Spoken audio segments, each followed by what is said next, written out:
This program features live coverage of an African safari and may include animal kills and carcasses. Viewer discretion is advised.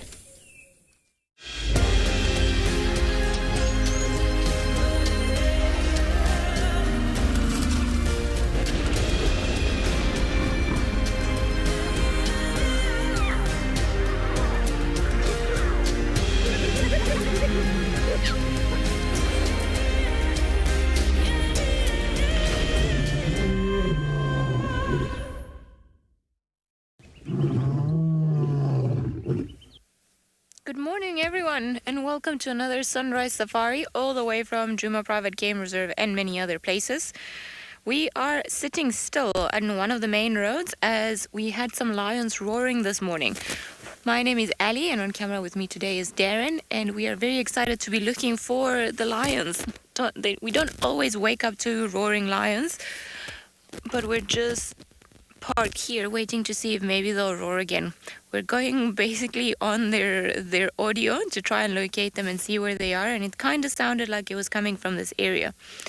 Now, if you've got any comments or questions, feel free to send them through using the hashtag WildEarth on Twitter, registering on the WildEarth website and submitting your questions there, or tagging @FC on the YouTube channel. If you are under 18, please send your questions to kidsquestions@wildearth.tv. We're going to be sitting here. I know Jonty also wanted to give us a hand with the lions, so hopefully we'll be able to find them. No idea which lions they could be. It did sound like there was a male roaring, so maybe Darkmane has come back from wherever it is that he's been hiding the last couple of days. But they seem to have gone quiet since then. They know that we're looking for them. Quite a long stretchy road, this one, where they could be.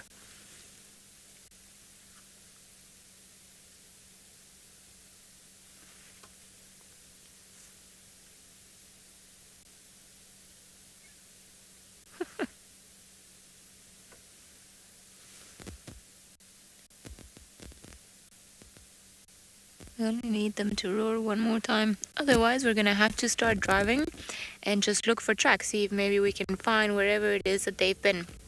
It sounded at one stage that there was a male, and then that a couple other lions replied.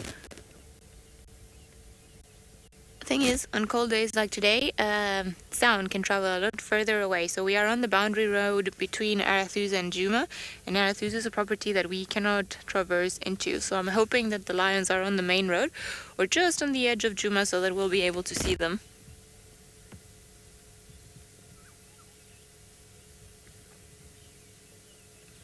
I'm gonna sit here and wait a little bit longer, but let's go and have a look at what the weather is doing today.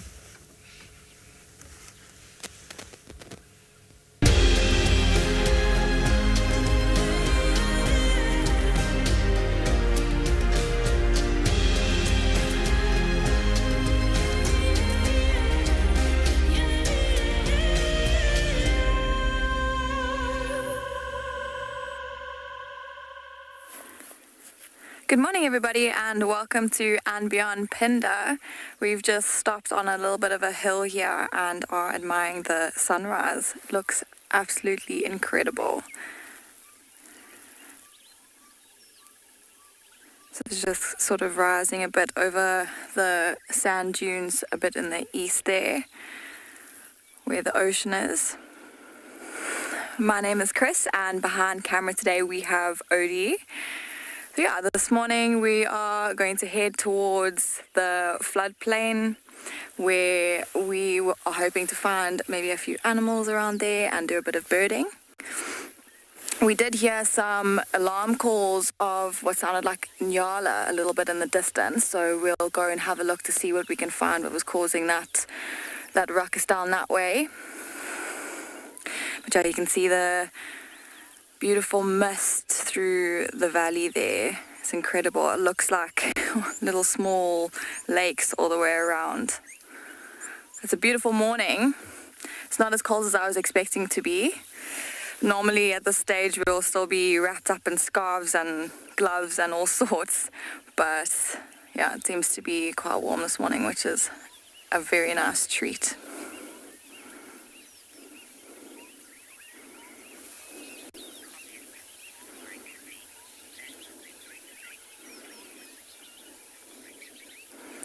Safari Kitty, I completely agree. It's absolutely incredible.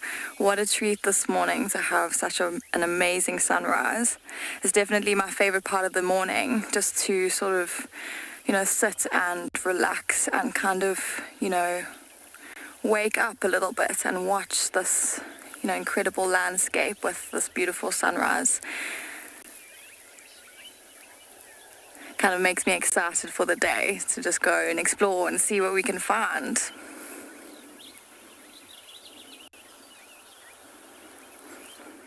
And it seems like the more we're sitting here, the more amazing the sunrise is getting. The mist is starting to burn off a little bit. It's kind of like lifting from the valley.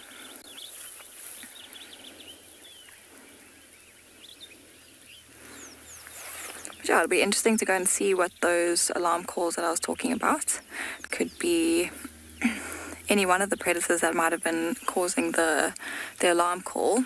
Something like lion, leopard, hyena.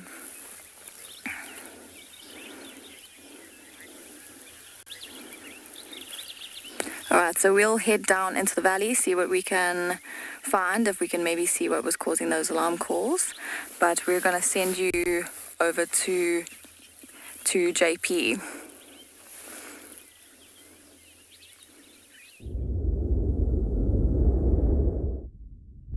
Good morning and welcome to WildEarth. We're also enjoying an incredibly dramatic sunrise on this side. However, the cloud bank has just moved in front of us. It looks like a potential of some rain also on the horizon. So my name is JP LaRue, and behind the camera we have got Craig. Just going to hang around here a little bit longer and hope that cloud moves out of our way. Sometimes the most dramatic sunrises and sunsets are actually those who actually have a lot of cloud in it. So our plans for this morning is we're going to work these ridges and see if we can find some giraffe or elephant, and then later on, as it maybe heats up, go and visit one or two of the waterholes and see if there's any activity around there. For the moment, we're just going to enjoy the rest of that little bit of sunrise.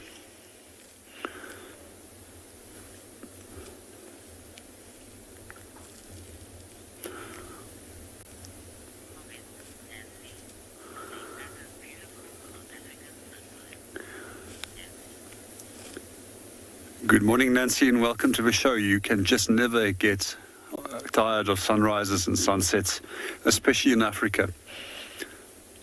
And especially in wilderness areas such as what we work in.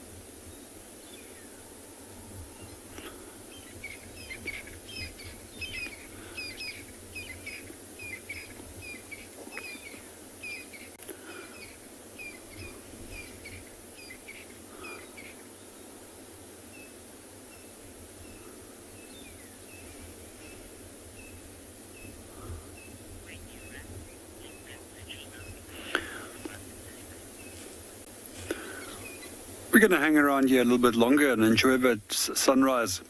And from there, let's go and say hello to Jonty.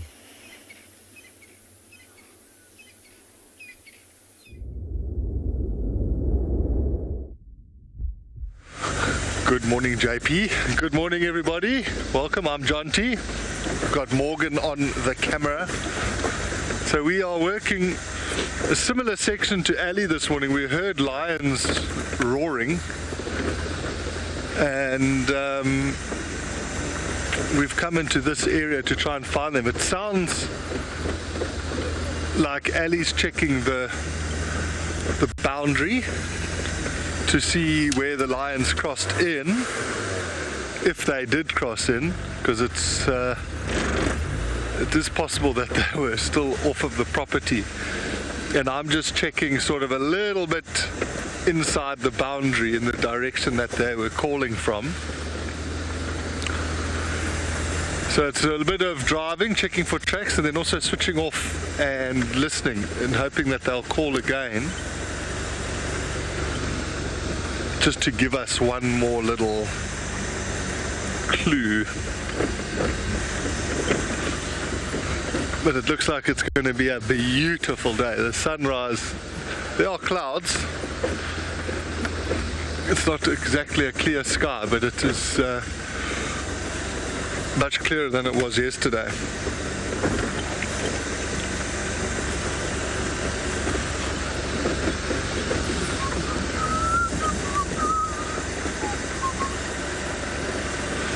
Yeah, I think somewhere around here I want to switch off and listen again. This is kind of where I thought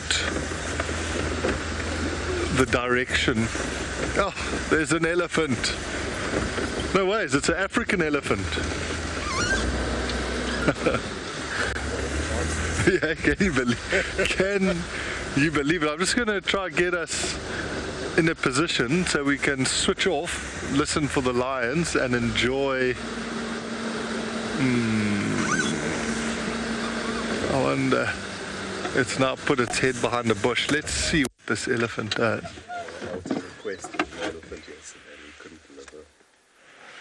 Oh, did he? Ah, there we go, Elton. There's an elephant.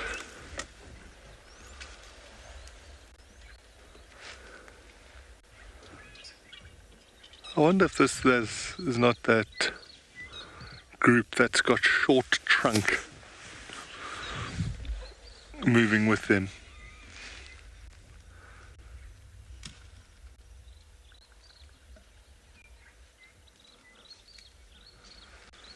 I can see another one at the back right there. I think there's 4 here that I can see. That one's just enjoying a bit of breakfast.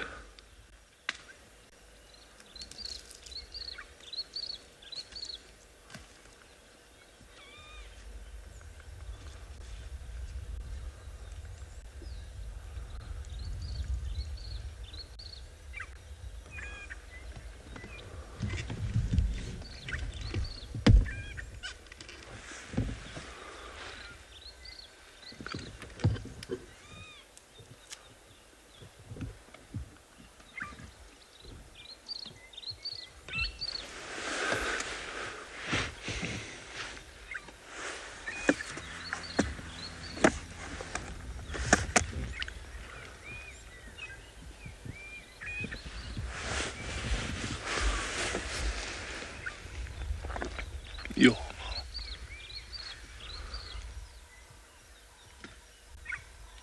When we first spotted them, I thought they looked like they were walking quite quickly. I thought we were going to get them walking towards us. They might still do that.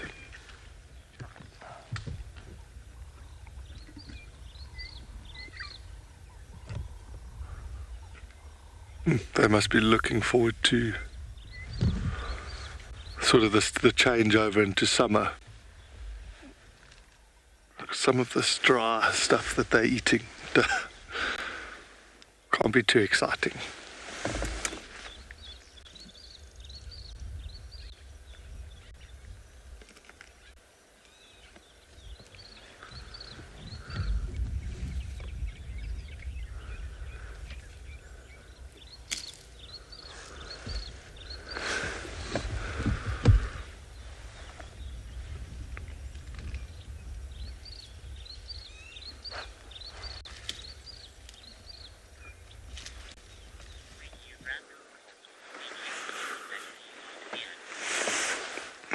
We're just going to stay sitting here for a little bit. I want to see if these lions give away their presence.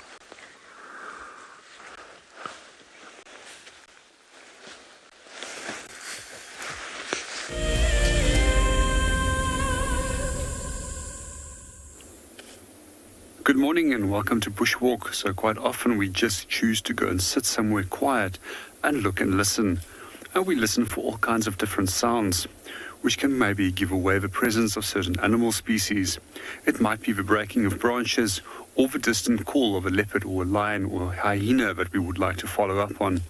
But all these different calls also tell us different stories about what has been going on in the bush that night.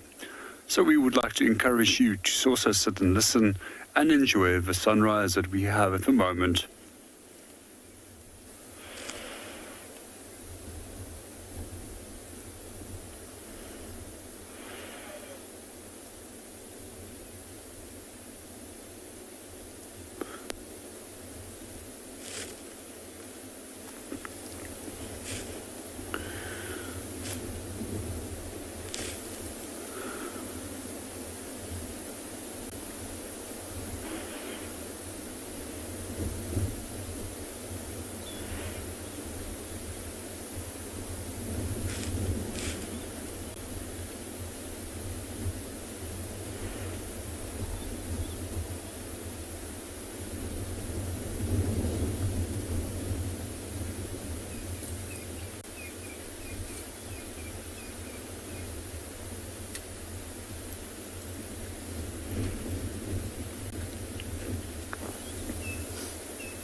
Alrighty, seems like Darkmane has been found roaring, but there are other vehicles in the shot, so we're gonna be leaving. We know he's here, and maybe we're gonna be coming a little bit later. Sounds like we were maybe a little too far from where we thought he was not alarming, calling, but we are quite at a distance, and we just kind of bumped into the rest of them coming back onto this area where they were all roaring.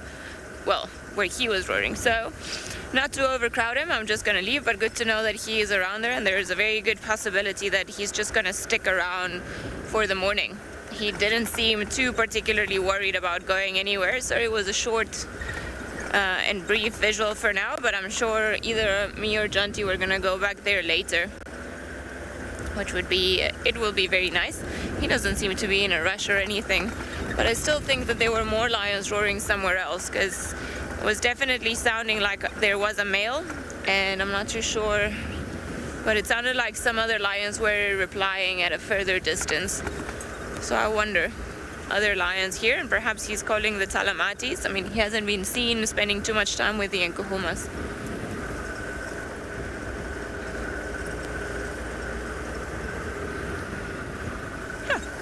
Not a bad day to start the morning. Alright, let's see what's happening around the dam. Maybe there will be something in there.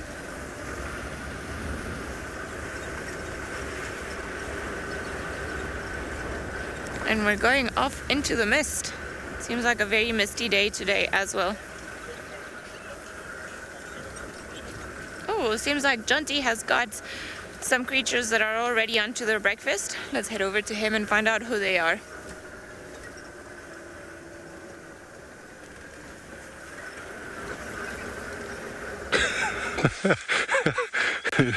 With some creatures, we are with some elephants. Well, I'm glad that those vehicles all found Darkmane. He must be looking for the rest of the pride. I would love to see them and see those little cubs, so maybe him calling, he might find them.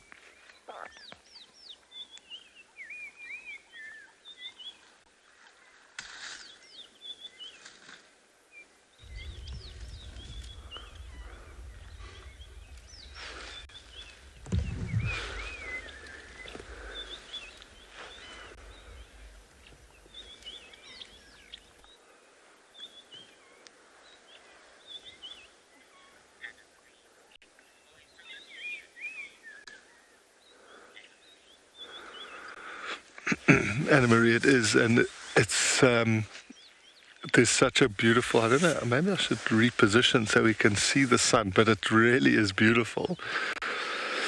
I'm also just kind of taking it in. That's why I'm not sort of speaking so much. I'm just enjoying this moment.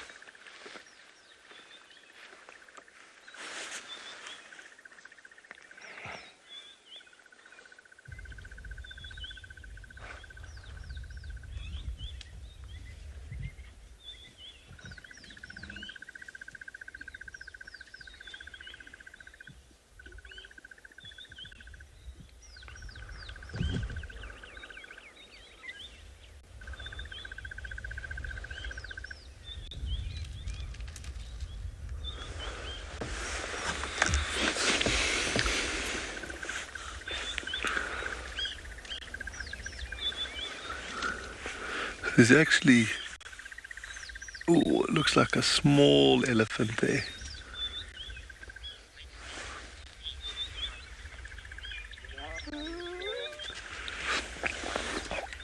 Safari Kit, if you mean the tusks, you normally will start seeing them protruding. It says around 5 years of age. But I think if you're asking when do their molars start developing, I must say I'm not actually sure. I'm just going to go around this termite mound, because then we might get a bit of elephant and this beautiful sunrise behind them. Yeah, I must say I'm not sure when their molars start developing. Or is it going to be a bit harsh for the camera, this? Or can you make it work?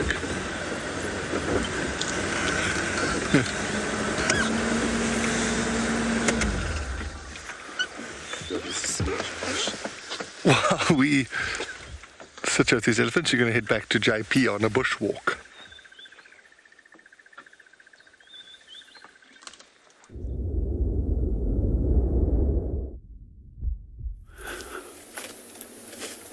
Welcome back on Bushwalk. At the moment we're on a little rocky outcrop and we're looking at the flowers of a star chestnut, also known as a star squat chestnut. It's one of my favorite trees. It's probably one of the most beautiful little flowers in the low veld, a combination of a pink as well as yellow. These trees only grow in these little rocky outcrops and we very seldom find them anywhere else. So it's amazing how plants can even be so habitat specific. And one of the uses for this tree is quite often to use it for making base plates, as it makes a lovely soft wood, and then you can make fire by means of friction. It's also traditionally been used as one of the favorite trees for making rope.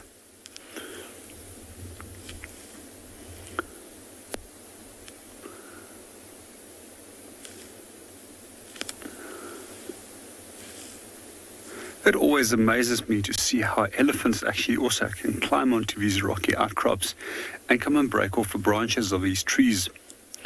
Luckily, this one is well tucked into a little rocky crevice, which makes it incredibly difficult for elephants to feed on it.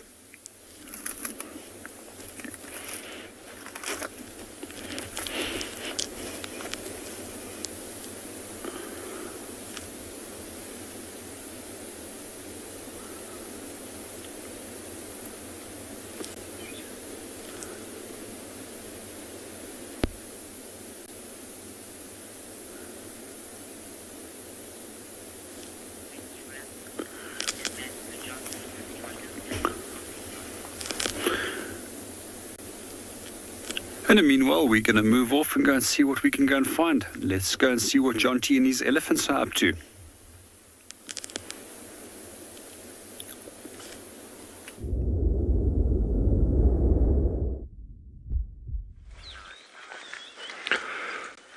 Welcome back. They've moved onto the other side of the road, so the sun is not so harsh. We just had one of the females come and give us a bit of an eyeball and then walked away.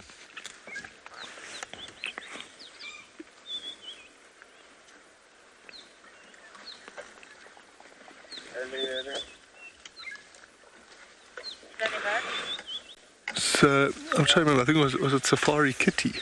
One of the things I'm looking at now, it says that when they are born, that they have 4 small developing molars, which they lose at about 2 years of age.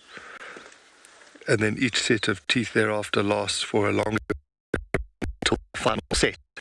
So they have 6 sets in their lifestyle.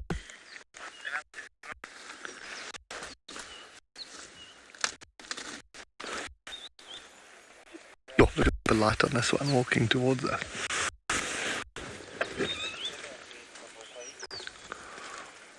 That's funny, that's on her stomach. Oh, it looks like a hernia.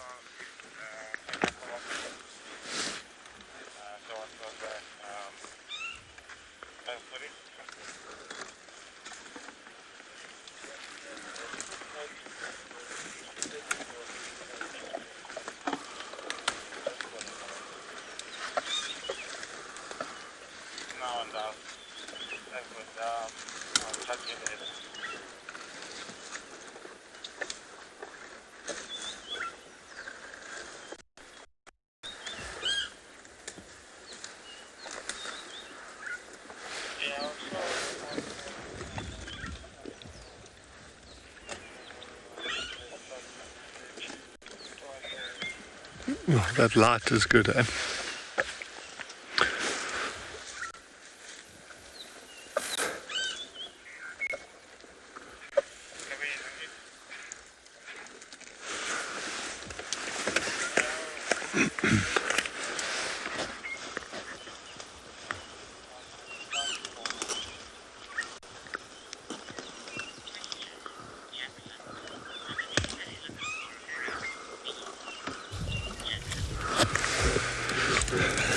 Jacqueline, that is true. And so a lot of places are actually using bees as a natural deterrent with places where they don't go.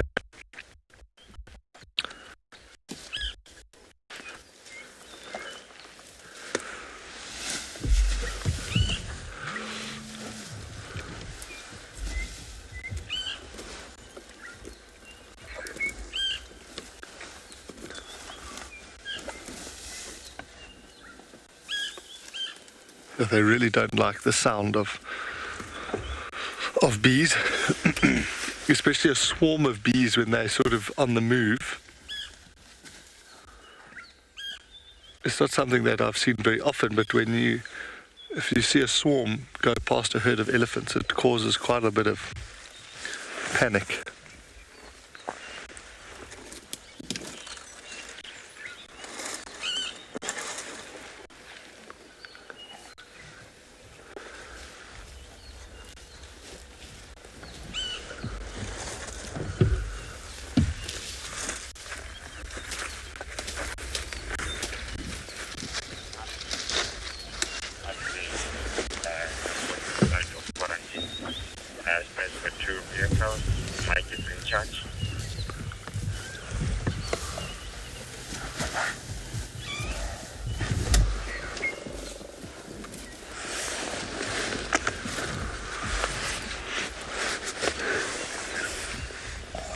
We actually have been quite spoilt the last few days with really good elephant sightings.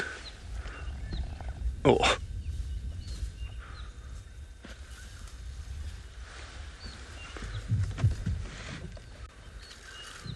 And I was wrong. I thought this was that group with the elephant that had the old snare on the trunk, but she's not here. I think we'll watch these feed off and then we'll carry on and see what else we can find.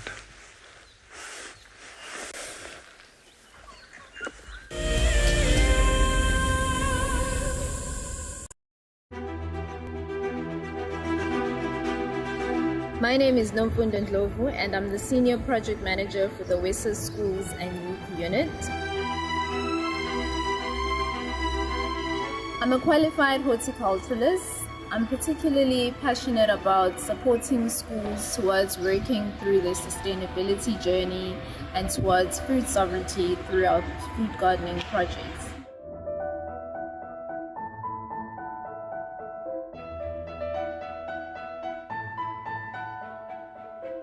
typical day in my work involves me overseeing our national projects and creating an enabling environment for schools to thrive and succeed in working towards self-reliance and sustainability, and really ensuring that no school gets left behind.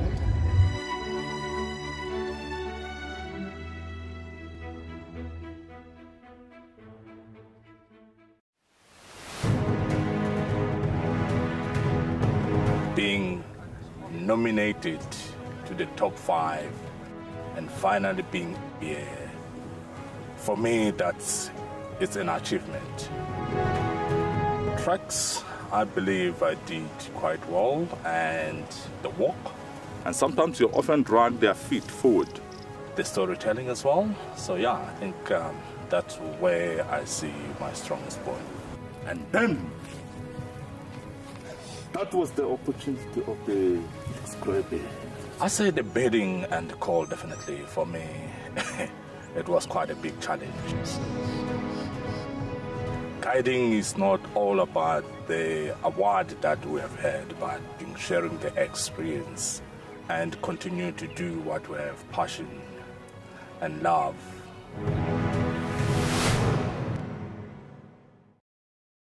Something very, very interesting. I didn't plan this, but this is a scene rarely seen. This is what we call a journey of giraffe. So beautiful.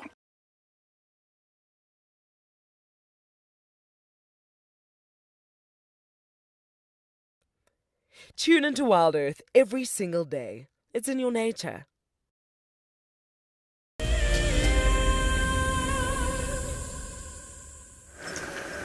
All right, we're gonna make our way to see the sleeping king in all his glory.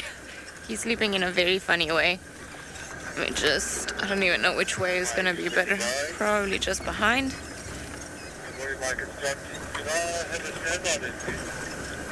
Alrighty. And that's how the king sleeps, pretty much. He's enjoying a snooze. Roaring must have really taken it all out of him. He is sleeping. At least the morning is quite pretty, and there's some really nice soft light still filtering through the trees in quarantine. So maybe once it starts hitting a bit more of his face, he'll get up and start moving. He seems to have a full belly, so I wonder where he's actually been and who he's been with. Where one of the guys was saying that they got a report from 3 more lionesses coming from the Manuleti side, so perhaps those were the ones that we could also hear this morning, because it definitely sounded like more than one lion. Oh, hello. You are looking like you just woke up. Oh.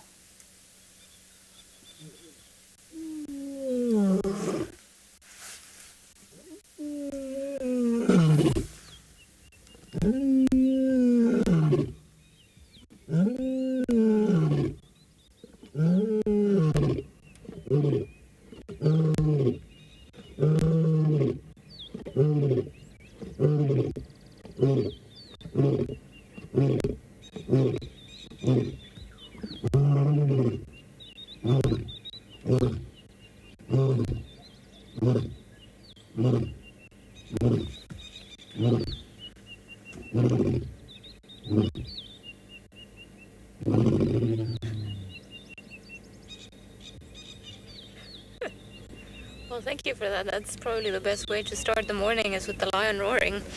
You see, they don't always have to roar lying down. It seems to be a specialty of some males. But I've seen quite a few of them in different coalitions doing it. I suspect he's looking for the rest of the Talamatis or the prides of females. He might seem a little bit lonely, but that is very cool. That's probably the best way for him to greet us. Perfect timing.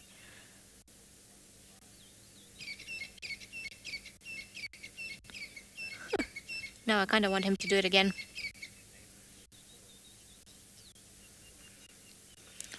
Suzias, yeah, I think he's got a big belly. It seems like maybe he's been eating something, or at least it seems like he had a meal at some stage. So he, I don't know where he could have been though. We haven't had any tracks for male lions around the area. So I wonder where he's been and what he's actually been eating. I suspect he hasn't been with many of the females who are the ones that tend to feed him. So perhaps he's caught himself something in the last couple of days. We have seen that he, even though he's got an injured foot, that he's still very much capable of stalking and trying to hunt his own food. I mean, male lions don't rely on the females for their diet or to make sure that they eat anything. But if there's an opportunity and the females do all the work and they bring something down, then it's easier for the males to impose themselves and kind of take more than their fair share in relation to their effort from the females.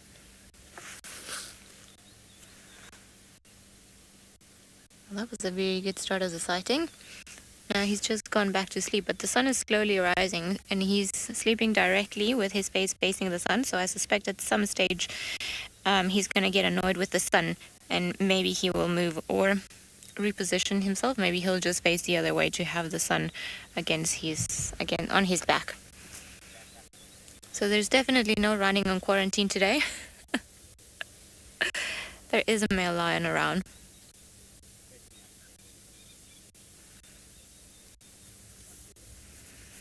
Michael, they normally leave their cubs at a safe spot, or what they deem at a safe spot.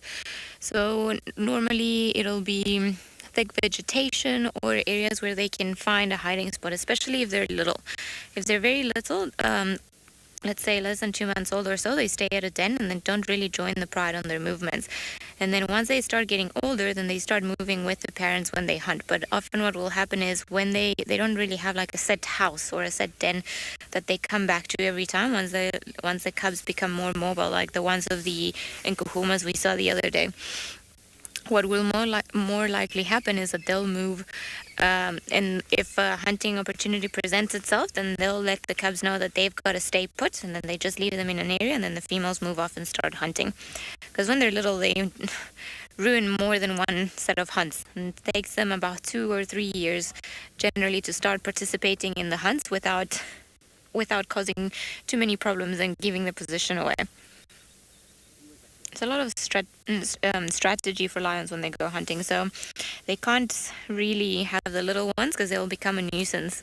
And even as they get older, sometimes they get too excited, and you see the 2-year-olds or so that kind of don't wait long enough and give their position away or go stand in the wrong spot, and then they get spotted by whatever it is that they're looking to hunt. And then if they're looking to hunt bigger creatures like a buffalo or perhaps a giraffe, then there's quite a technique involved. And these are fairly, dangerous prey species that can defend themselves. And a lot of the times things can go wrong for youngsters if they don't know what they're doing. As with inexperience, they can get themselves into positions that are not going to be the safest for them.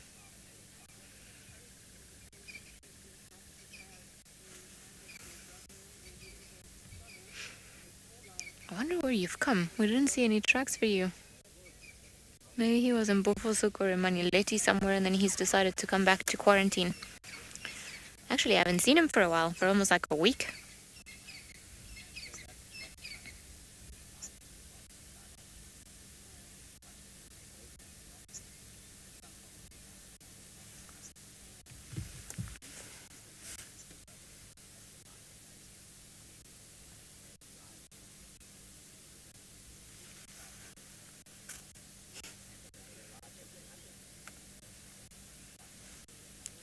What a peaceful morning.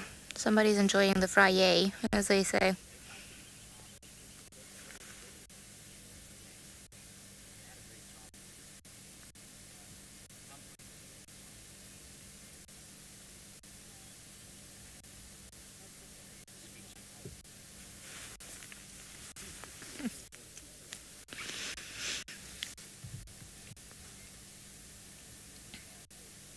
He's even got himself a little pillow in there with the termite mound raised the way it is.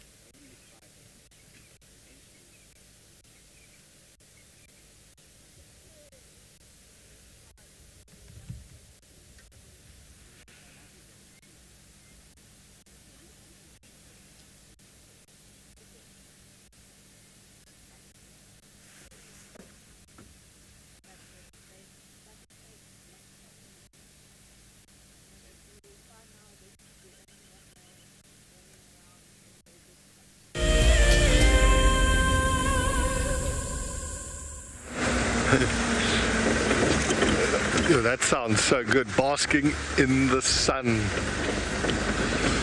So we left those elephants, they kept feeding away from us. Oh no! Feeding away from us, and we thought we'd leave them in a bit of peace. So now we're just driving into a different section, checking what's around.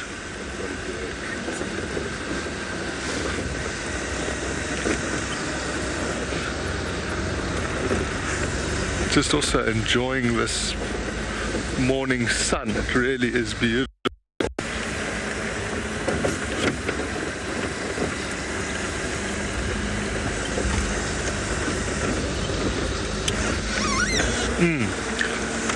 I just want to stop and show you how beautiful the light is coming through here onto these trees.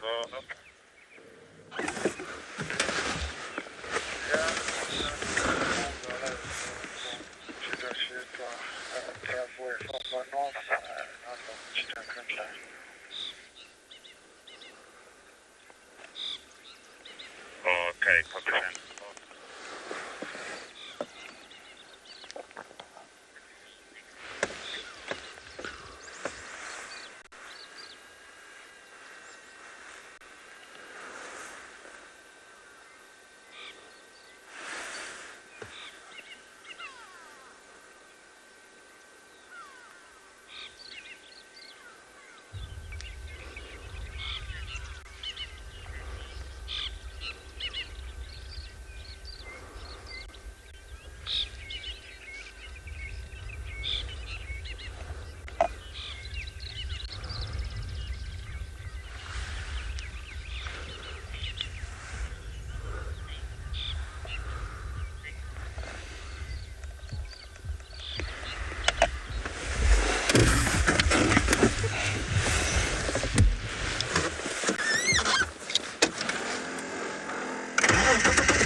Welcome back to Bushwalk. We're still on our little rocky outcrop, looking at a number of interesting things, where we started off with looking at a star chestnut a few minutes ago.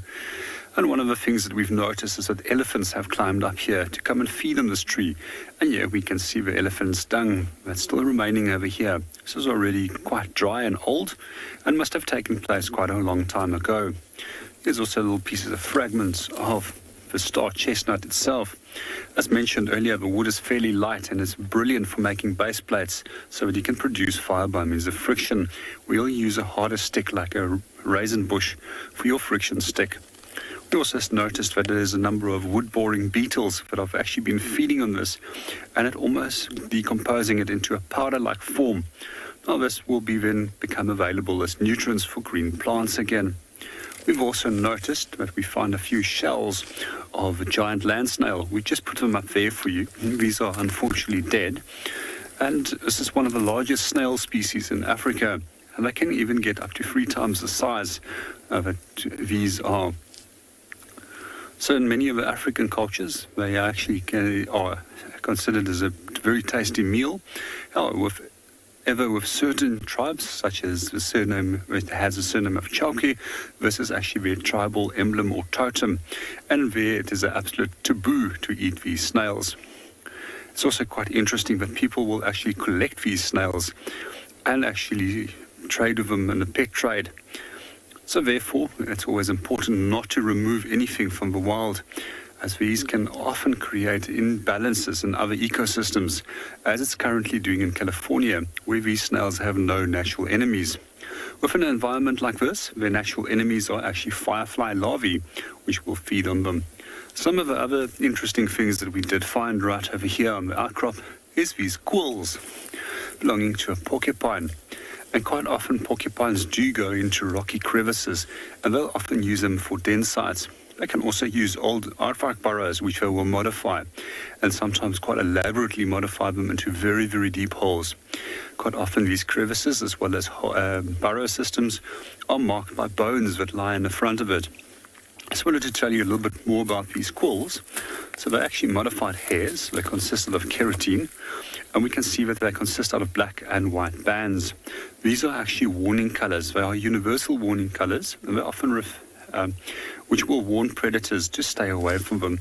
Some of the other color themes that we see throughout nature is combinations of yellow and black, yellow and red and blacks, and white and black as that we see over here. In this case, the animal is not toxic, but what it can do is it can simply move backwards into the potential predator that's harassing it, and these quills will then get stuck into the animal, and this will often set up septicemia. So over the years, I've also found quite a few of these little rocky crevices, which are slightly larger, where porcupines were using the crevices and eventually was evicted. And both leopard as well as lion and hyenas have taken over those crevices to hide their cubs inside them, so that they're safely tucked away from other potential predators. As we find that large predators will often kill one another's young, purely to outcompete them because they compete for the same food sources.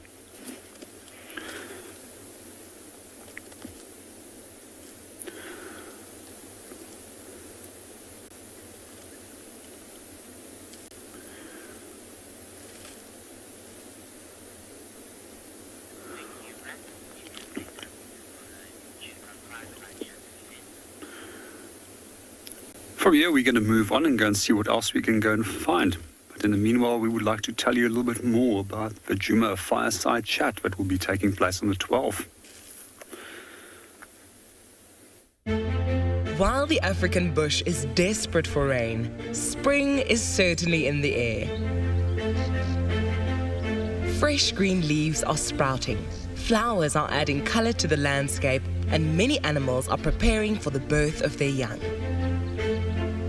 At the moment, large concentrations of wildlife can be found at waterholes, which are the lifeline for the animals. But soon the rains will arrive, and the bush will transform overnight.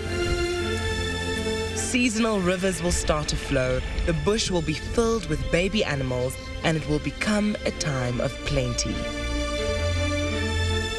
Sign up to be a WildEarth explorer and join Ali and Jonty for a special Spring Has Sprung fireside chat on the 12th of September, straight after the Sunset Safari. WildEarth Explorers, it's in your nature.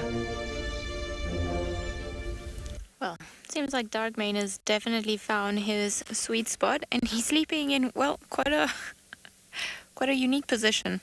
Oh, sorry, we didn't mean to advertise to the world that you are sleeping in a way that only lions can really sleep in. I wonder what he's looking at in the distance. Maybe he can sniff something out.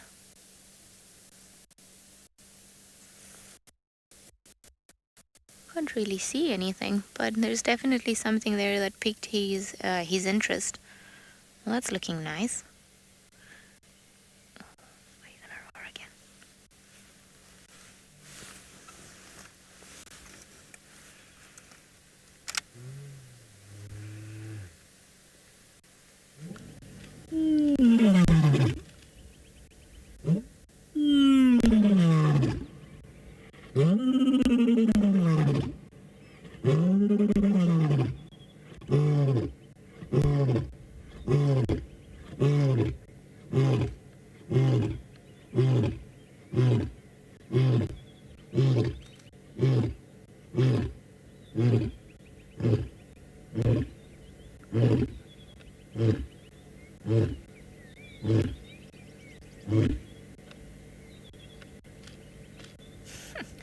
Well, that was pretty epic.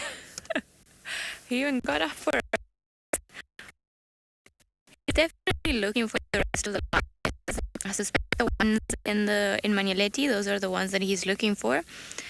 And maybe he could sniff something in the air, or maybe he heard something we couldn't hear from here. Their hearing is a lot better than ours, a lot more acute. So I suspect that he knows something we don't, as usual.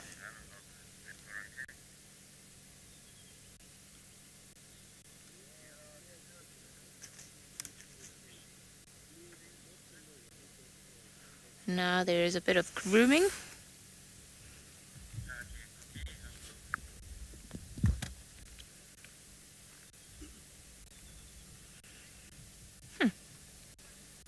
got an itchy spot there. Don't know what it is. Maybe he's been walking through, sorry. Just got distracted there trying to figure out maybe where he could have come from, but maybe he's just been walking through some of the areas, and sometimes they get little things besides the parasites such as ticks and fleas and so on their skin, but sometimes also they pick up little twigs and branches, as you can see from his mane, depending on where they walk. And if they start moving in funny ways, then perhaps that annoys them, so they use their tongue as a big comb to get rid of all those things. Maybe he had an itchy spot. Maybe there were some ticks where he was scratching. We couldn't see from here, but he seems to have sorted out whatever it is that was annoying him. And he's definitely more alert. You see, he's gone from completely flat to something piqued his interest, and now he's facing in a certain direction which he wasn't facing earlier. And he's got both ears facing that way. So I wonder what it is that he knows that we don't. Perhaps he's going to carry on roaring to try and get the Talamatis back, or the females. We know the Talamatis have been on a kill on Manyeleti, which is another reserve to the north and east. North and west. North and east. Sorry, I'm not having the best day today. And they've been up there, and there have been 3 lionesses that have been pretty much on their own. They haven't been with the rest of the pride, so I don't know if maybe they've got young cubs and that's why they've been on their own little mission.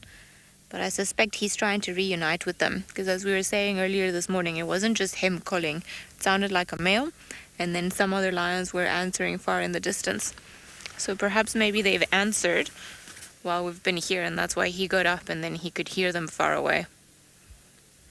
He's not, as we know, walking for him, or he can still cover quite a distance, but not as much as some healthier male lions that have got no injuries. Although he's still very impressive and big. He obviously this injury that's healed this way slows him down. Let's put it that way. Now we've got a kitty cat doing yoga. You see, he's such a big and impressive male doing the same as a little domestic cat. I'm pretty sure everyone that's had a domestic cat knows that all domestic cats think they're lions.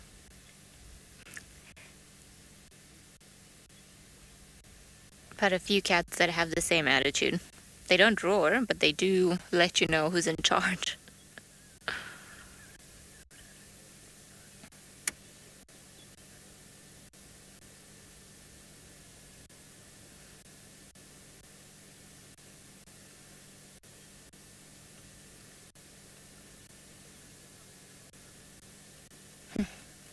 I wonder if we're going to have to reposition and move on to the other side.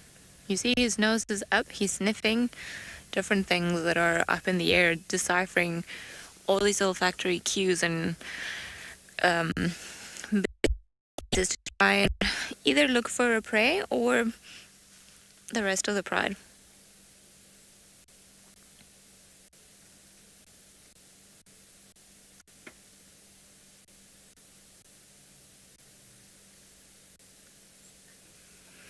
I just wanted to apologize as well for the pixelation you might be experiencing every now and again. Hopefully Darkmane will make it up to all of us and start roaring once more. Whoop. Ah, even better. Oh, how beautiful. It does look very impressive like that.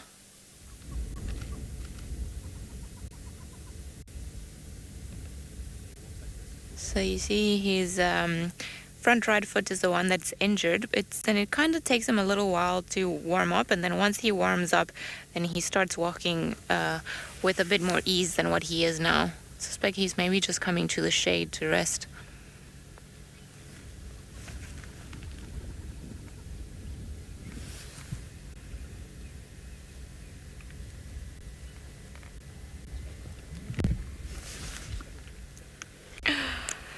Well, he is maybe about 2-3 meters away from us. He's decided that we were onto something in the shade, and he likes it here too. Not too bad. You can actually see your shadow there.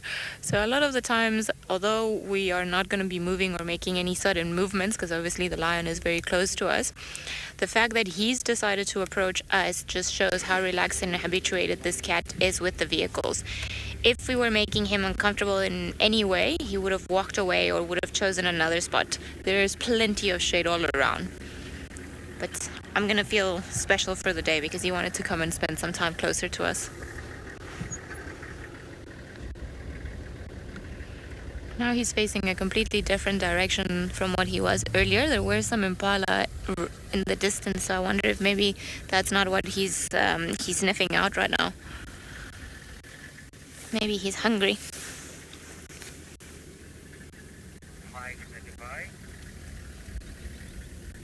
It does look very impressive in those eyes. In an ideal world, I could have a lion friend. Just be like grabbing all that mane and feeling it.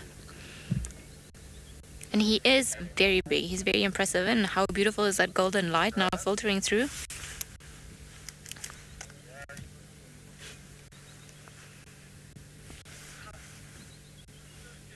I think Darren is having a good photo day.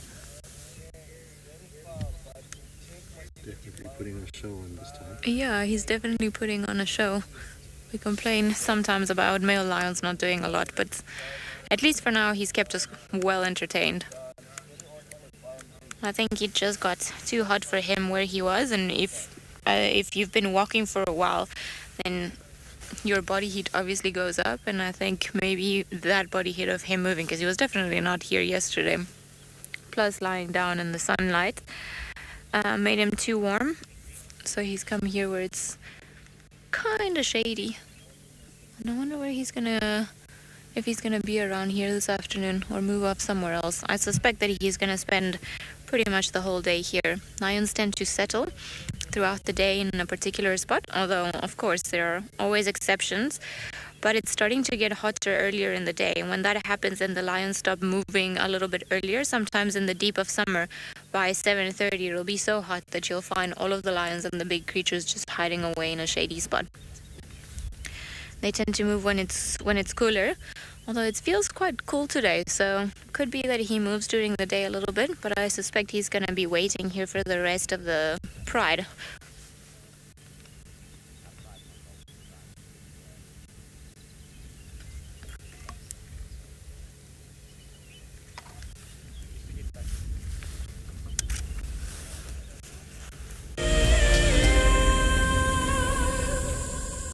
Hi, we are Yaku and Milani. We are from Gauteng in South Africa. We started watching WildEarth last year during the level 5 lockdown, and we've been watching ever since. Being in nature is one of the greatest feelings. We absolutely love it. Our favorite thing about WildEarth is that the concept is so amazing. We have the benefit of having a wildlife safari in the comfort of your home, especially when you're not allowed to go out. Being part of the Wildlife Explorer program gives us a sense of giving back and contributing to nature. It just makes us feel good because we love it so much. We are so excited to be visiting Ngala.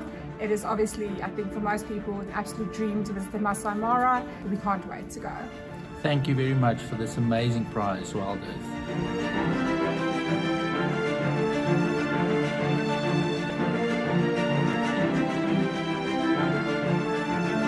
WildEarth Explorers. It's in your nature.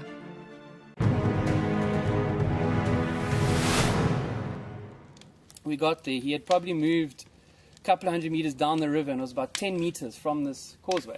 So I radioed the lodge quickly and just asked them to bring a land cruiser around and some tow straps. So we thought we were going to try be heroes and save this giraffe. And now a big bull, probably over a ton, he's a big unit. Got the tow strap one side of the giraffe and managed to get it around him with the boat, and the other edge of the tow strap obviously back onto the bank. So we made this U around him because he was lying quite close to the bank. And we put that land cruise in low range and we just gave it hell and pulled that giraffe, and the tow strap slipped up and we thought, oh no, it's going to slip off the top of the head, and it caught on his ossicones top, and that last 10 meters pulled him out onto the bank, and he battled. He was obviously quite weak and all that.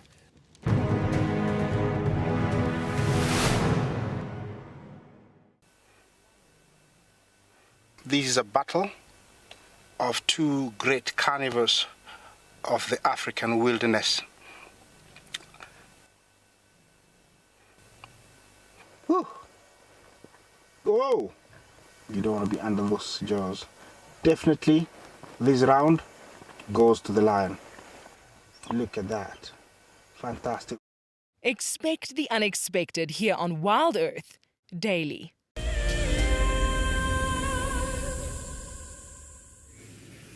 Well, it seems like he's decided to become a bit. And he's still sleeping on this patchy, shady spot not too far from our car. So if he does get up and move, then we'll follow him a little bit longer. But for now, I'm just kind of hoping really that that patch of light will bother him enough for him to move. It's been very clever. You can see where our shade is, and he's just enjoying to be fair, I mean, I suppose we are enjoying his company, so we can offer a little bit of shade as long as he behaves and doesn't approach the vehicle too much or look at us funny. It's not every day that you get to spend such time in close proximity with a big male lion.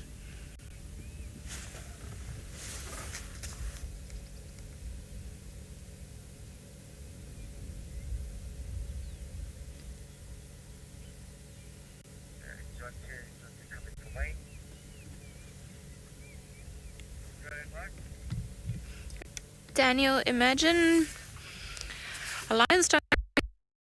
It's made of little, I'm going to call them, almost imagine like little round particles. They're actually called papillae. And they are quite rough to for the lions to be able to come their hair, their mane, their body out of everything that might be bothering them. So it's almost, how can I explain this? Those little plastic things with tiny little circles in them that sometimes you find on the pharmacies. I'm trying to think of the word for... Like those things to remove hair off your shirts? Yes, like not really like to remove hair off your shirt because it's not sticky. But it's, Darren is trying to help me because I'm not... Those ones that they've got like almost, it's like the tongue, and then it's got like lots of little... Yes, like lots of little particles, lots of little circles in them. Yeah, and then you can just scrape the shirt. Okay, I didn't know they also... I only knew the sticky ones. But yeah, if it's like that, then it would be very similar like that. It's very rough. If you've ever felt the tongue of... very similar to the domestic cat, just much bigger than the one of a domestic cat. Similar as well to the one of a dog. They don't have hands. They've got just their paws and their tongue. So that's what they need in order to get rid of everything. So obviously he's got a lot of stuff on his mane that he hasn't taken out. Not that it's bothering him too much, but lionesses will spend an awful time grooming one another to get rid of everything, but it also plays a role in their social bonding. And, well, he's by himself now, so there's no other male or females to groom him at the moment. So he's going to have to do it all by himself. Not that all those little twigs and things that we're seeing bother him too much. I suspect earlier he rather had a tick or something that was biting him in the back.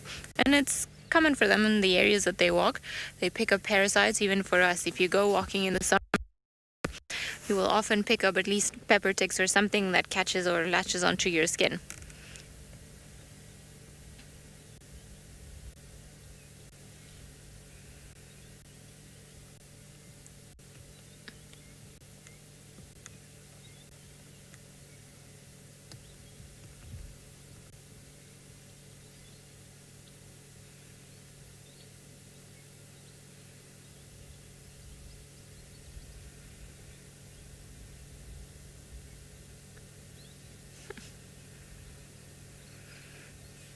Got quite a tattered nose. So lions, as they start getting older, and if you were watching recently, you've seen the Djuma Pride when they had their kill. They get a lot of scratches on their nose, not only from mating. The males and females, when they mate, the females tend to turn around and then just swat the males in the face. That's how they get some of those. So when they're feeding on a carcass, lions are not necessarily forthcoming in sharing their food. So there's a lot of growling, biting, and then of course when they go hunting, they get a lot of scratches on their noses. So the older they get, the more we get to see these scars, particularly on the top of their nose.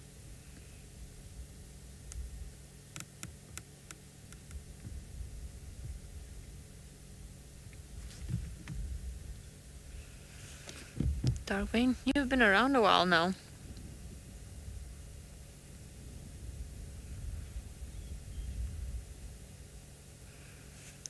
Let me tell you, his feet are quite impressive, even if you see them, or his paws, I should say, when you see him from this angle. You forget sometimes how big lions really are. Their heads are massive. I mean, imagine maybe putting together with their manes and so on, like a big basketball.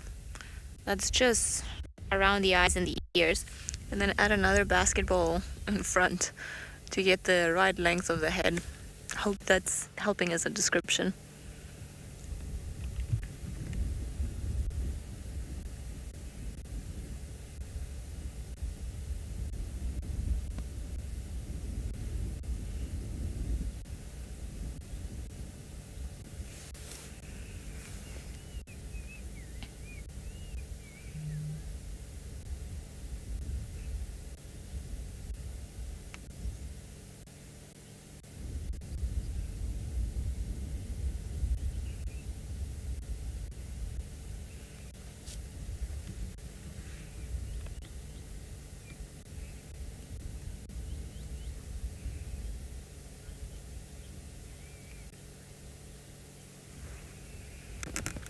Megan, absolutely. Every scar on a lion's face, in a lion's face, tells a story. Stories of survival, stories of war, stories of perhaps even some tenderness, because the little ones can get a bit feisty. And I think Darren was showing me the other day, we were saying, I didn't notice, but when we were looking at the avokas recently, one of the little ones actually hit, I can't remember if it was Blondie or Mohawk, and then that's what spiked the bit of the anger amongst all the lions, and then there was a lot of roaring and the little ones just moving about. So they pretty much wear their stories on their faces. There's a nice cool breeze coming through, so I suspect he's very comfortable right now.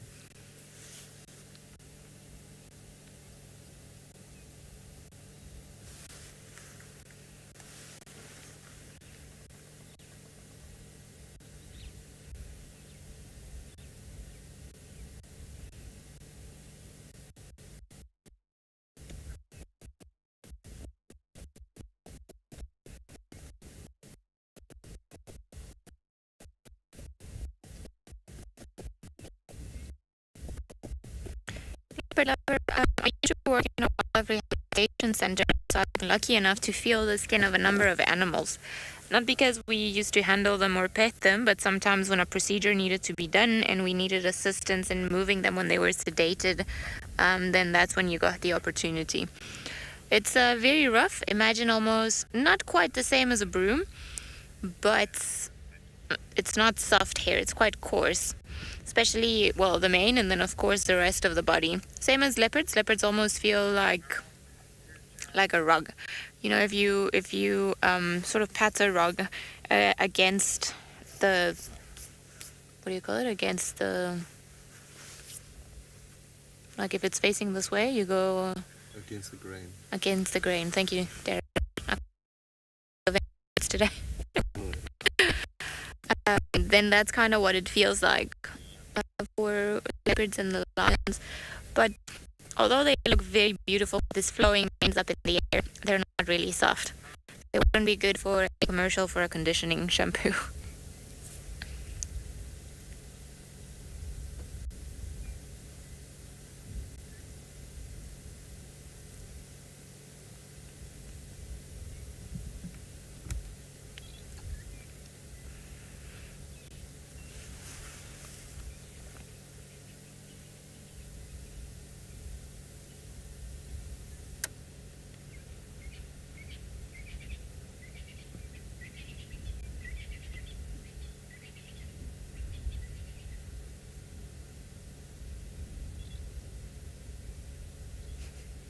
sleepy cat.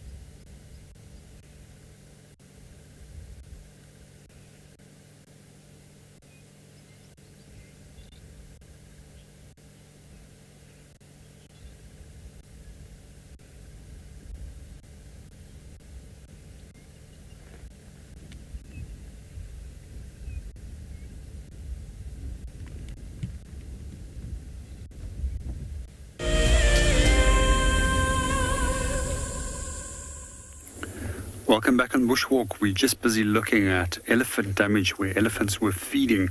And then right over here, they actually pushed the knob fawn over so that they could get to the roots. We quite often will also see if they were feeding in the branches that there would have been frayed edges, but nothing as such at the moment. So here we can also see a small little branch that's gone through the mouth of the elephant.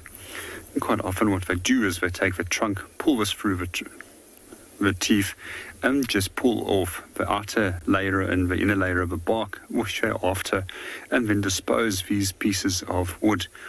But there has no nutritional value to it. I also find it quite interesting that no animal can really digest any form of plant material.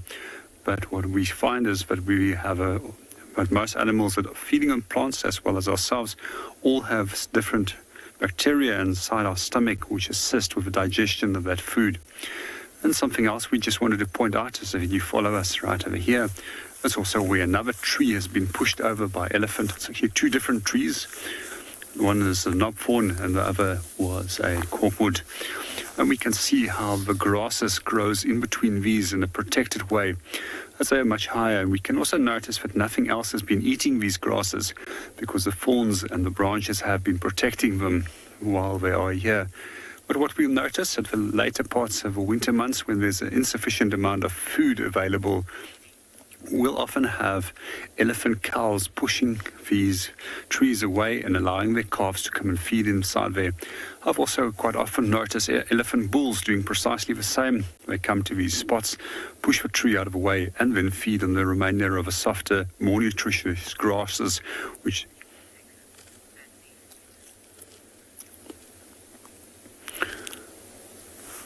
well, we're going to move on and go and see what else we can go and find.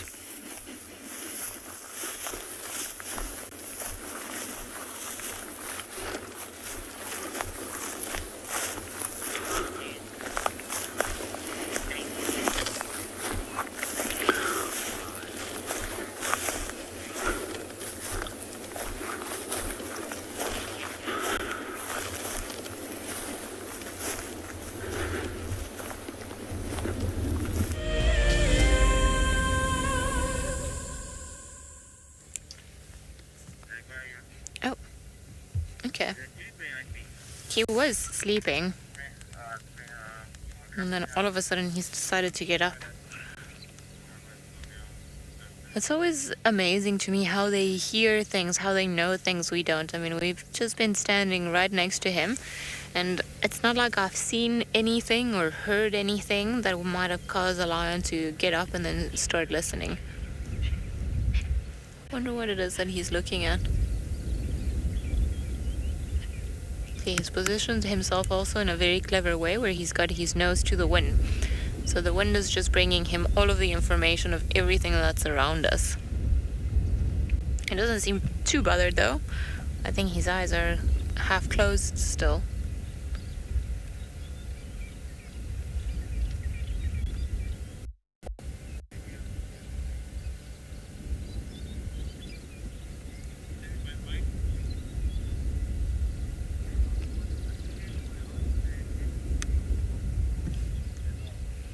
Hello. Do you want to tell us what it is that's happening there? If you wanted to start calling for some more friends, we wouldn't be offended.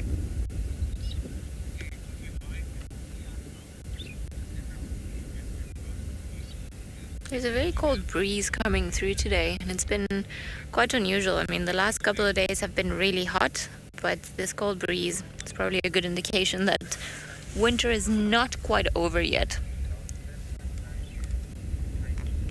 It's what's allowing him to be in the shade, or not in the shade, he's now in the sun like this without overheating. As we were saying earlier, sometimes, but this time of the day, in the summertime, it's already way too hot, and you'll find the lions tucked in somewhere.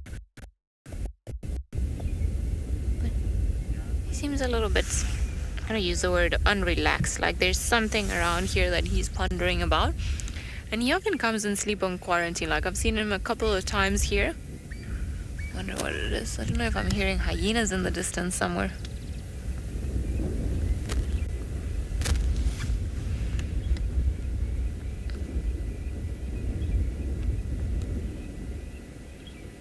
Maybe he'll start roaring in this direction.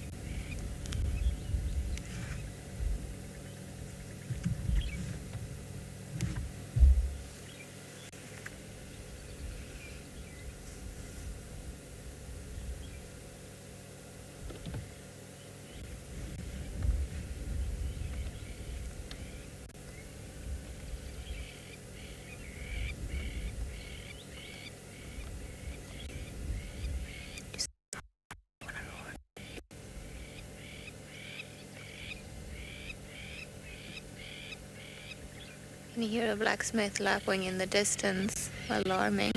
Oh.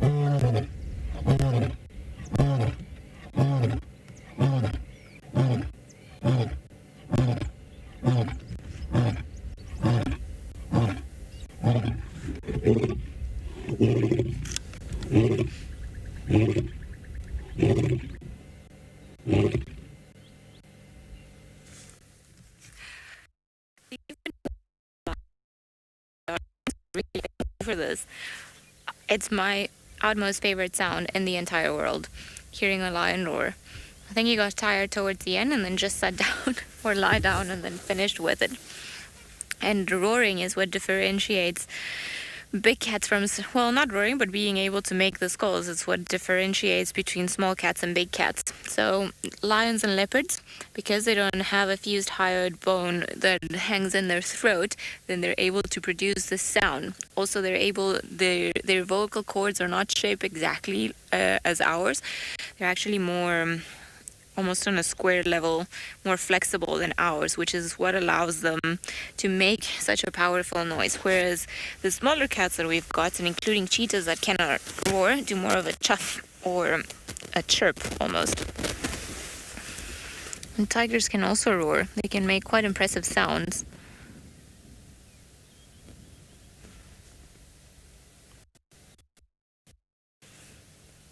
He's definitely looking for someone, and I'm quite impressed that he's still roaring.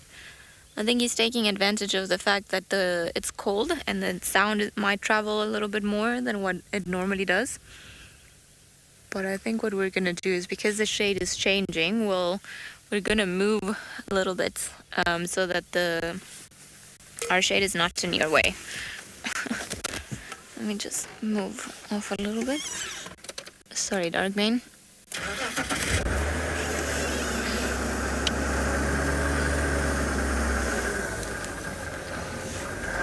No, it's not the best position with that log there. And he's looking at us like he's not too impressed with what we have just done. But I just thought perhaps it would be better if you guys didn't have our shadow in his face.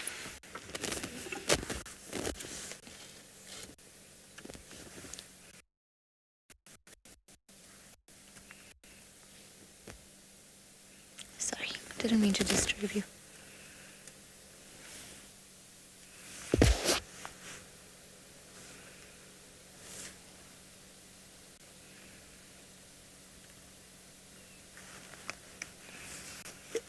And just remember, if you've got any comments or questions, feel free to send them through.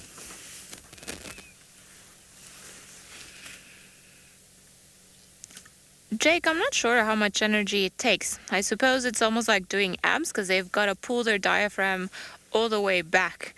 And then as they start roaring, it starts kind of releasing the air. But I think that's the best way that I would explain it. It's almost like when you're doing a lot of abs or when you hold your abs. I imagine that's the same sort of level of strength that you might need, and then that's why they'll roar for a little bit and then they'll roar again. More than anything, it's with the roaring, they gotta be cheek about it, put it that way. When they roar, to advertise that a specific area belongs to them. So in this case, I think it's just making a very loud noise because he's looking for another lion, or he's looking for the rest of the pride.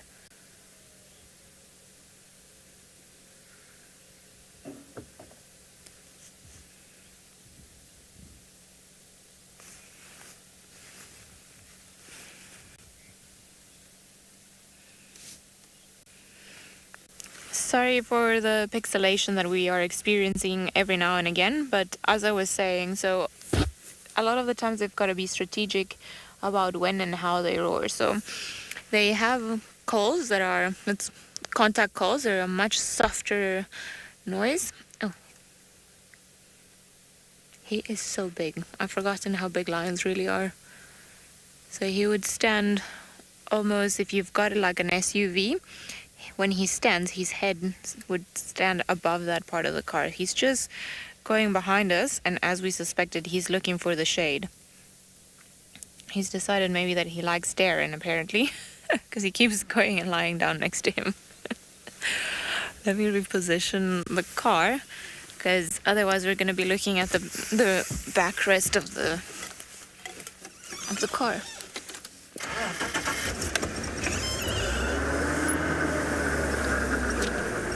I have to move around.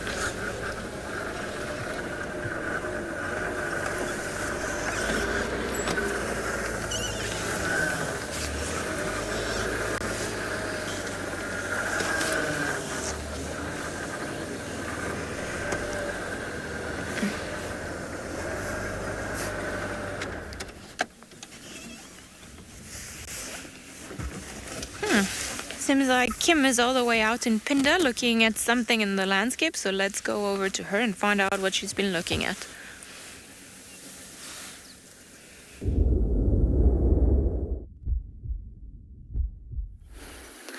Welcome back to andBeyond Pinda. We've just stopped at this little bit of a lookout and overlooking part of the open grass plains, and you can see a bit of the Imzenen River a bit there. It runs through one of the rivers that runs through the reserve. We found some wildebeest and a couple of zebra.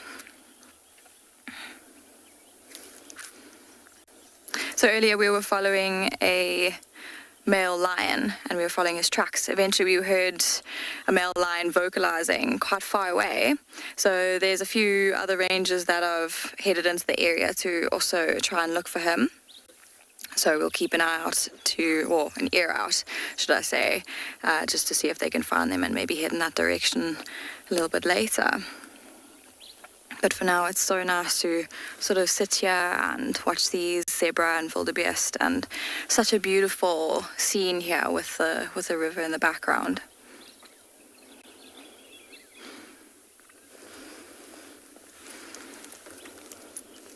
It's definitely one of my favorite spots here on Pinda.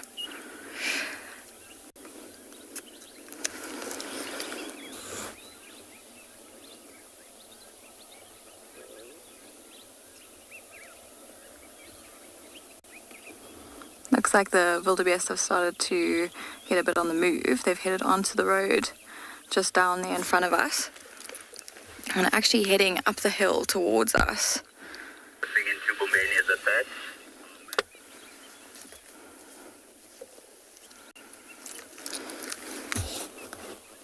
There's quite a few calves there with them, which is nice. You can see them. They're kind of like just behind those adults there in the middle of that group, walking up towards us. You can see their horns are quite small, only just starting to curve. So they would have been the calves from last year's season. So wildebeest calves are usually born around November. And now that we're coming up to November, we're starting to see quite a few of the females quite pregnant, which is really exciting. I can't wait to see all of the new calves being born and all of the baby season to start. We'll start seeing a few of the wildebeest calves, and as well as impala.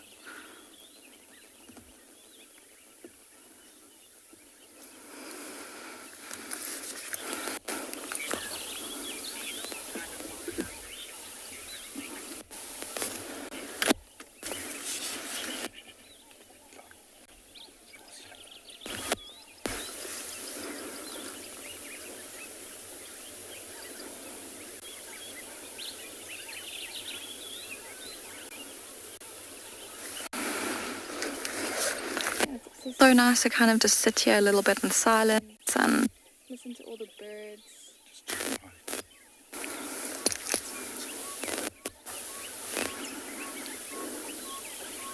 Lovely to hear all of the birds. You know, just down at the watering hole there in the river, there's quite a few of the waders as well. So just now we'll sort of head down there and see if we can maybe see a few of the interesting bird species that might be along the water's edge, and maybe wading through and feeding.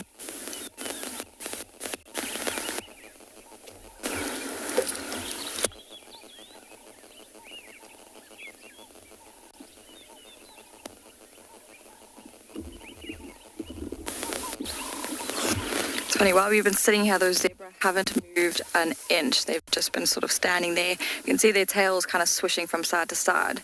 So as it's getting a little bit warmer, you can imagine that there's quite a lot more fly activity. There seems to be a little bit bugged by the flies. So they just check the mic again. Swishing their tails backwards and forwards to try and get rid of those flies that might be kind of buzzing around them.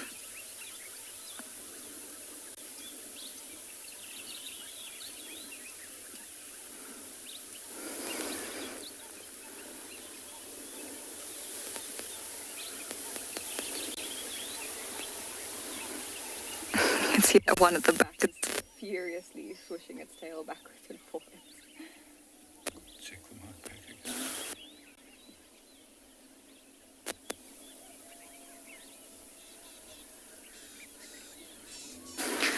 So we're going to head down off of this little bit of a hill and down towards those wildebeest and the zebra, and see if we can get a better view, as well as look for any of the watering birds along the water's edge.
The Grebe collected a dry grass, put it next to the waterhole as the hippo walks down during the warm of the day to drink the water.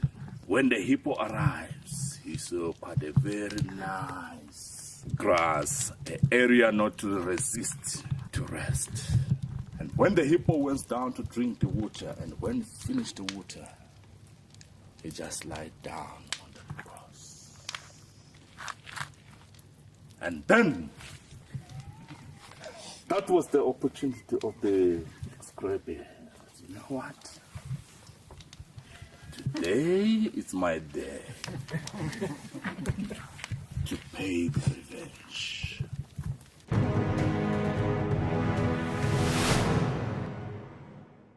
Looks like it's a very difficult climb because every time it tries to climb, the ground is breaking, so it slides down.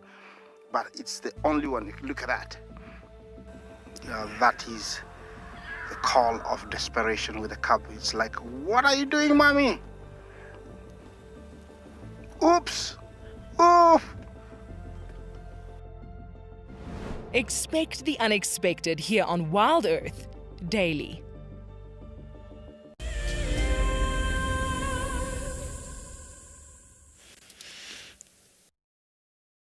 Well,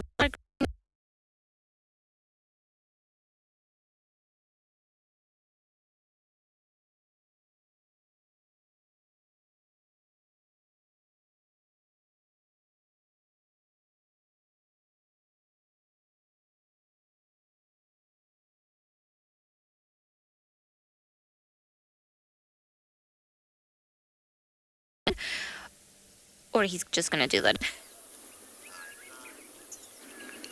Welcome back to andBeyond Pinda. So we've headed down the hill and gotten a nice closer view of the zebra and wildebeest.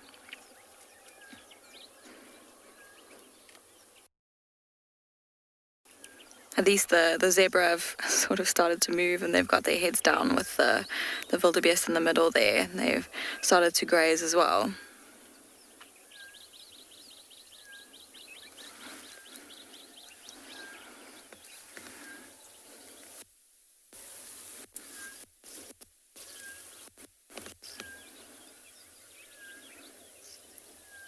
I love watching their lips move as they sort of try and break grass stems off and put them into their mouths to start feeding.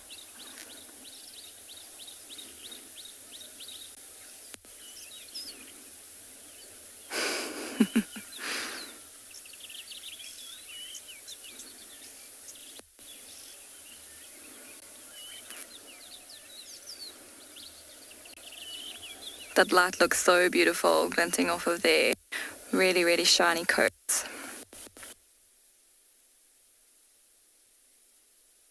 Sheen to them. Really, really healthy. Both the wildebeest and the zebra, they're quite round as well. Very well fed. You might have seen that it was like quite a open grass floodplain just in front of us here where these zebra and wildebeest are feeding. And there's quite a lot of this area. You know, usually like during summer, especially in the beginning of this year, we had quite a lot of rain, and you know, the watering holes and the rivers, they all filled up quite nicely. And what was amazing was that this floodplain was, you know, like completely flooded with water, and it was incredible to see. And it stayed like really quite wet for a long time, and it provided like the grass and the vegetation in the area to be really nutritious and nice for these animals to sort of eat and move around in.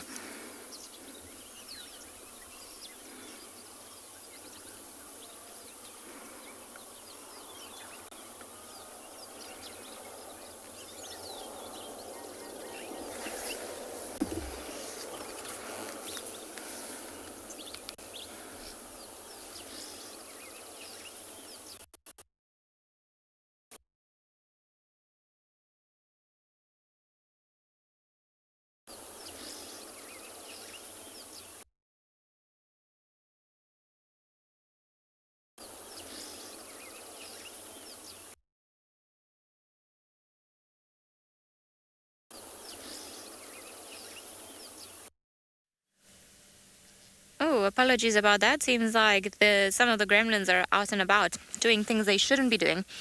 But we're still with Darkmane, kind of hoping that that shady spot that he's in is gonna diminish in size, because Oh, was that a lion?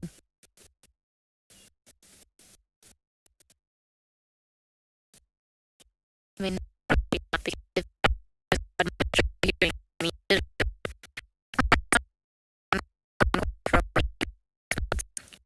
as I said, if he didn't move, then I'm probably imagining the sound. Maybe it's something that almost sounded like a lion, but he knows it's not. It's very sneaky, sleeping under the one fallen over tree. You wouldn't really be able to see him from the main road on quarantine either.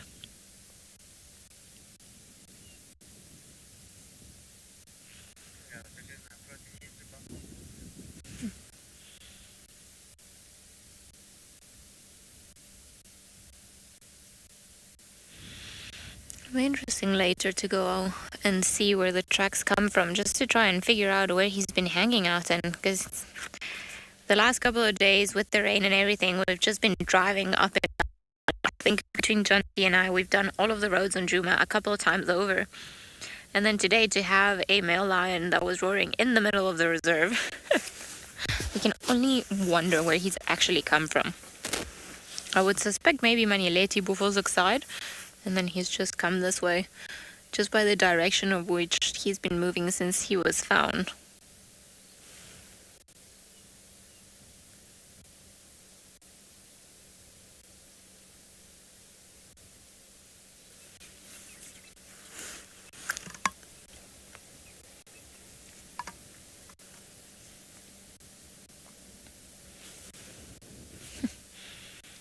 I've got a brave little starling not too far. Just gonna photobomb this shot, hopefully soon.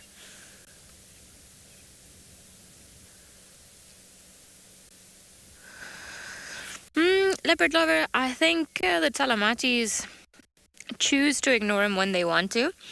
For the time being, he offers them protection, and him roaring will fend off any other lions around, because he's got quite an impressive roar, but unless other lions bump into him, just judging by the roaring, they wouldn't know that he's got an injured foot or anything along those lines.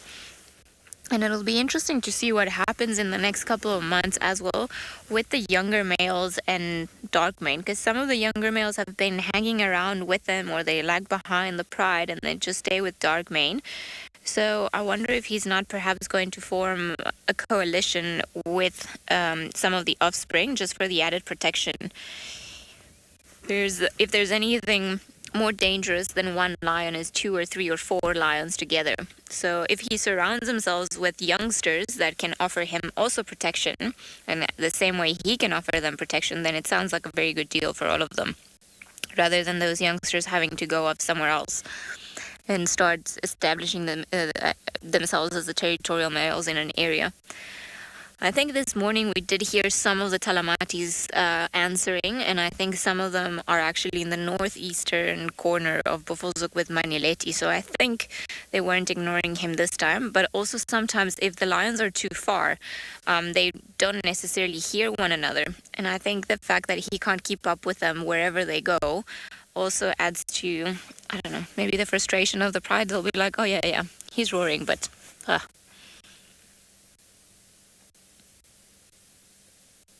But I've seen them before where he's been roaring and then the pride just looks at him and then they're like, no, we're just not. Where he didn't know where the pride was, and he happened actually on Triple M, in the corner in Triple M in Gowrie, Maine.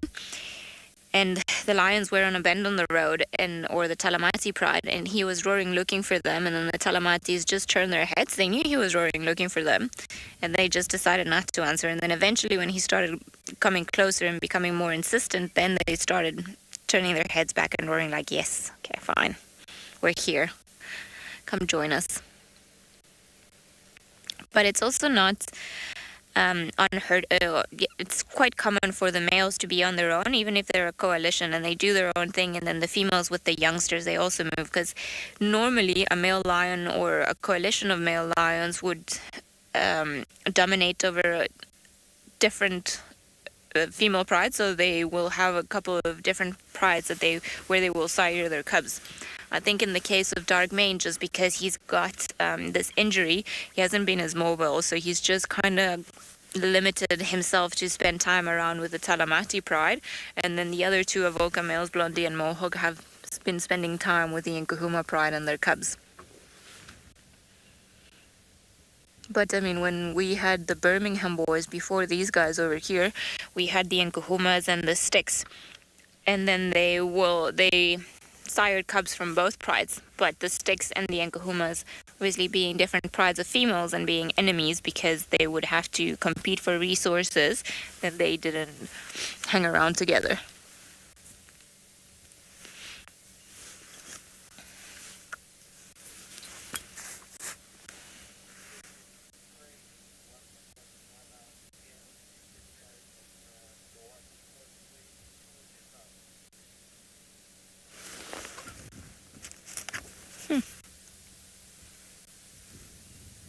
Oh, they're opening.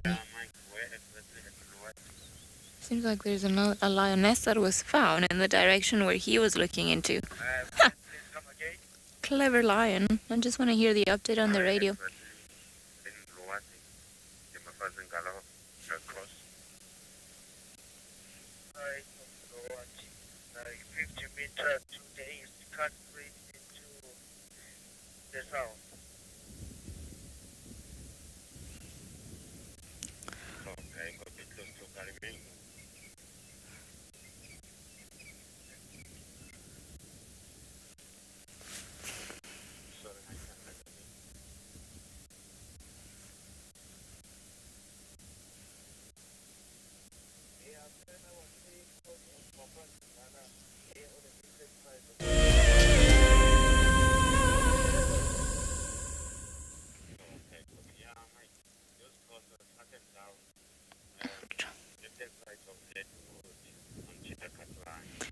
Seems like we've had tracks for lionesses, but not the actual lioness crossing from the Molowati then south towards Little Gowrie area, which is roughly the direction in where he was looking at earlier when he got up and started listening over there. So I wonder if perhaps he couldn't hear the lion's contact calling. And we know by reports of Paul, who's the manager of Little Gowrie, that the one Nkuhuma female, the young female that was injured, has been hanging around that area.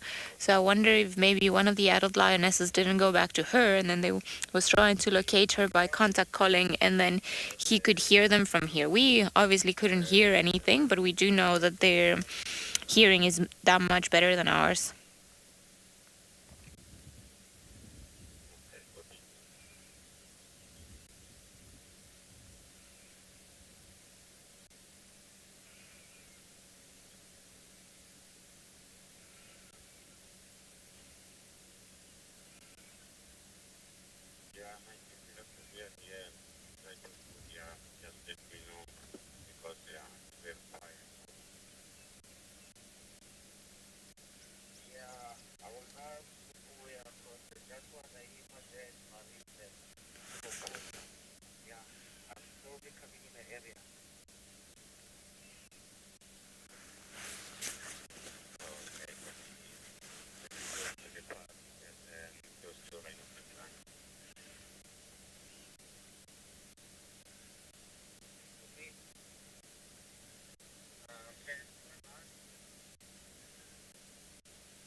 Welcome back to andBeyond Pinda. Sorry, so we've just moved down towards the river's edge here and we're doing a little bit of birding. So here we have a three-banded plover. They are beautiful little birds, very, very small birds. They're only about 20 centimeters tall. Beautiful bright beak and those two bands just on his chest there. So it's sort of just walking around looking for any like aquatic invertebrates that it can feed on. So any of like the little insects that it might find along the water's edge. You can see it's sort of just like walking around looking every now and again, like pecking the ground.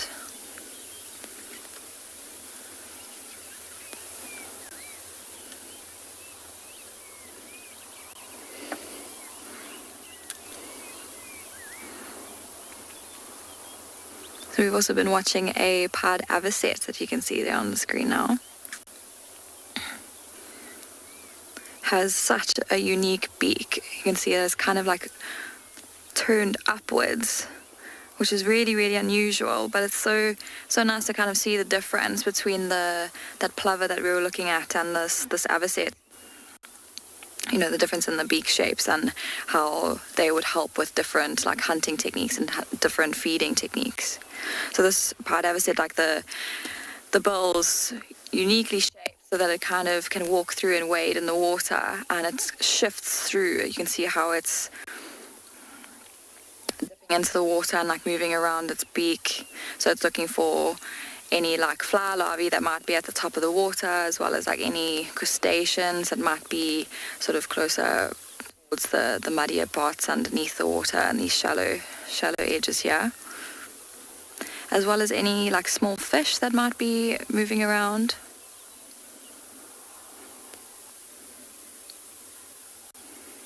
So as it's wading through the water, it's like hoping to see any or feel any fish or whatever that might swim past its beak. Sarah, that's a really nice question. I do consider myself an avid bird. I do enjoy birding. It's always so nice to sort of just drive around and look for birds. It's always so rewarding, should I say. You know, even if you're not seeing any animals and it's quite a quiet day out, you can always rely on seeing a few nice birds. It's always so nice.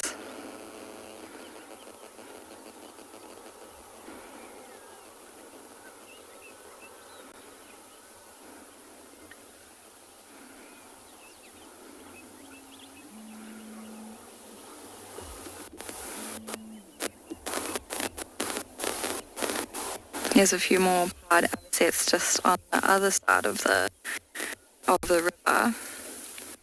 You can see it's quite shallow here. There's also like relatively small birds, but they'll move around in these shallower waters. So they're able to like wade through and use that specialized beak that I was talking about and be able to sort of look for things to feed on.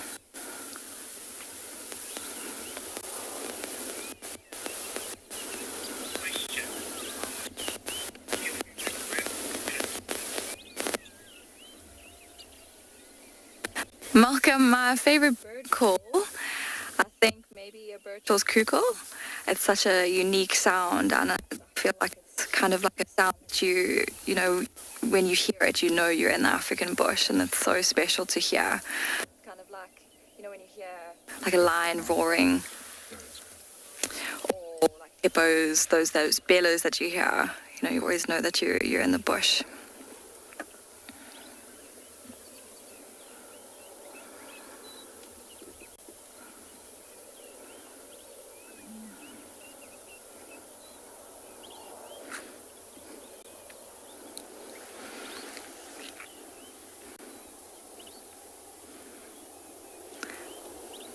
So we've got a few more zebras as well that are more along the water's edge here. When we moved from earlier, we haven't actually gone too far from where we saw that big herd of blue wildebeest and those few zebra, but this is like on the other side of the river. This is another small group that's sort of hanging around here. As you can see, there's quite a bit for them to feed on and such a nice like water source here for them, so they really don't need to go that far for them to be happy.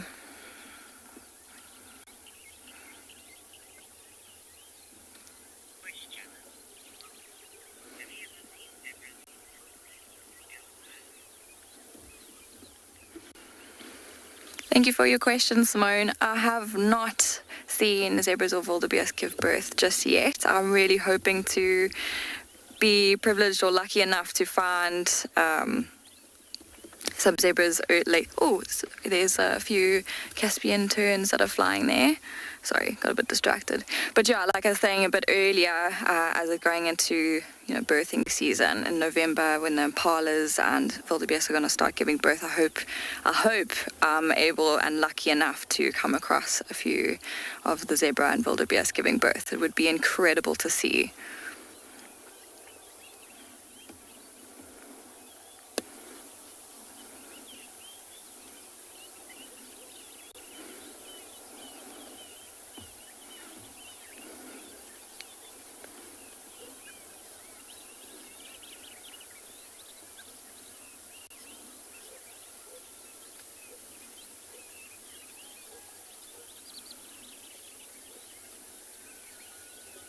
So lovely just sitting at this water's edge, just watching these birds, taking all the sounds of the bush, watch them feeding. It's actually so interesting.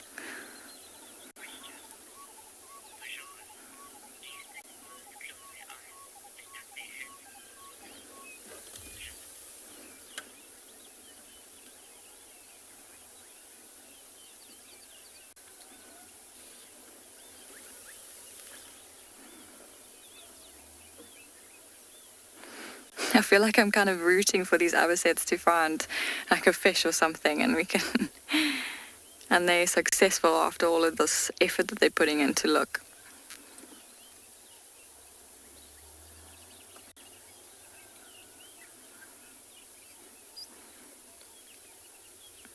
It's incredible watching actually how fast they walk through the water.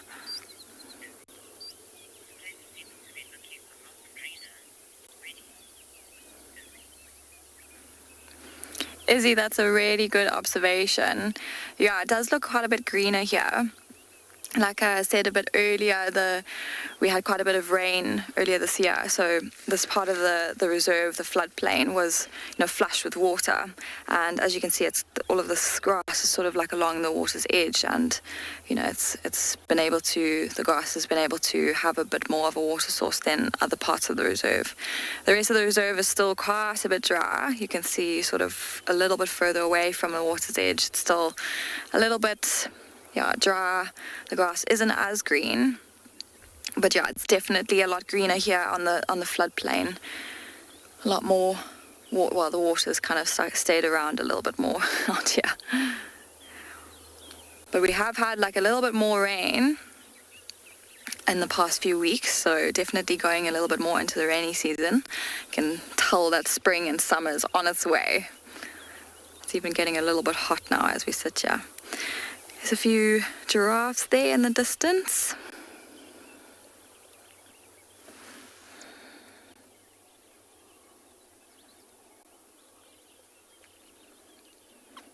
I really do love the floodplain. This place is always bustling with energy. There's always some plains game like the wildebeest and the zebra around, and then we get lucky enough to see giraffes around.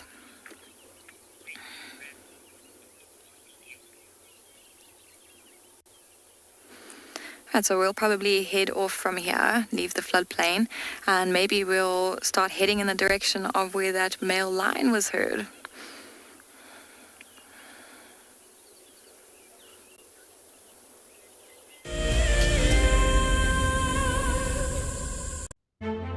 While the African bush is desperate for rain, spring is certainly in the air. Fresh green leaves are sprouting. Flowers are adding color to the landscape, and many animals are preparing for the birth of their young. At the moment, large concentrations of wildlife can be found at waterholes, which are the lifeline for the animals. But soon the rains will arrive, and the bush will transform overnight. Seasonal rivers will start to flow, the bush will be filled with baby animals, and it will become a time of plenty. Sign up to be a WildEarth explorer and join Ali and Jonty for a special Spring Has Sprung fireside chat on the 12th of September, straight after the sunset safari. WildEarth Explorers, it's in your nature.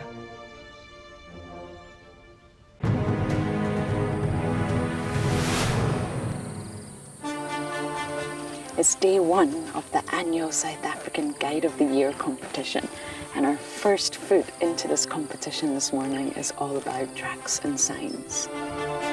We're going to call you in one at a time. Just look at it, the information will be there. Our 5 guides have been tasked by the judges at figuring out who is what is who, and where they go in the bush. Either Franklin or guinea fowl, but because of the volume of other deposits in the area, we went with guinea fowl.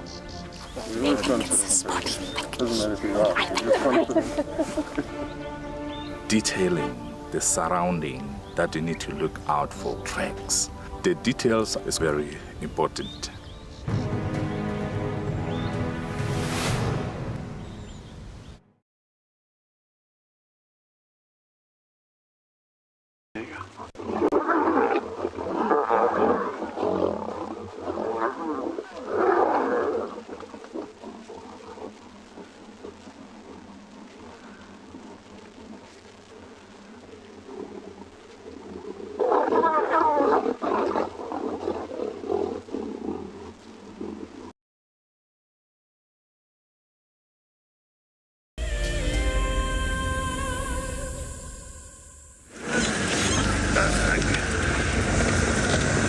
Hello everyone, sorry we've been in the signal wilderness for a while, but we found a herd of impala, and it's quite interesting. There's a female that's got quite a big wound. I'm just going to try to position her so... Is she going to stop there? Now let me go past this termite mound.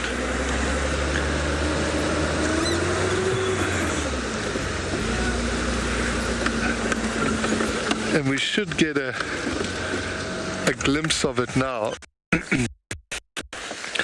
So you'll see on her left side, she's coming now at the back. Look at that wound.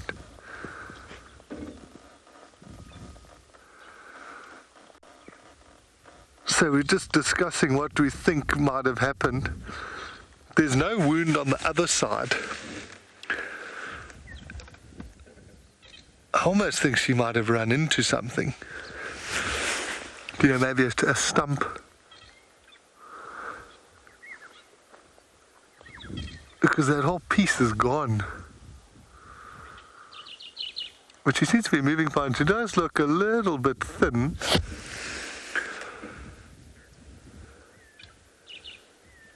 It's amazing that they'll survive a wound like that. I mean, it's pretty superficial. Doesn't look like it had pierced her body. I'm just going to try and get one more look. You're going to go over to Ali and see what Dark Mane is doing.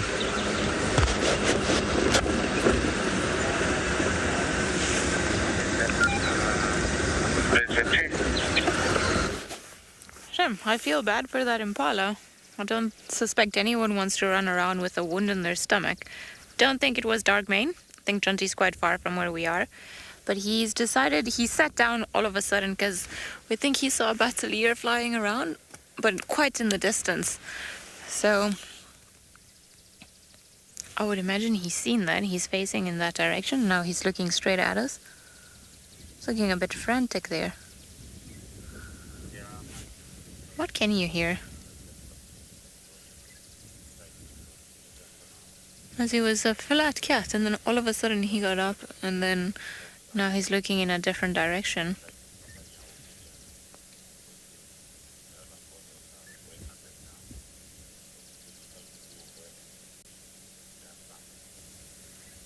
Where are you looking? What's happening there that you know that we don't? See, his attitude, his posture, his behavior is slightly different from what we were seeing earlier. He's scanning. So he's looking in a certain area. He's been moving his head, listening. He seems definitely far more alert than earlier. But now he's facing the other side. And we know that those females from Manyeleti would be in that direction, but they're very far, so I don't think he can hear them. I suspect maybe the battalier is what caught his interest. We'll see. If he goes back to sleep, then very likely there's nothing there really that he's too worried about. But perhaps if he roars, maybe he's heard one of the lions and he wants them to answer back.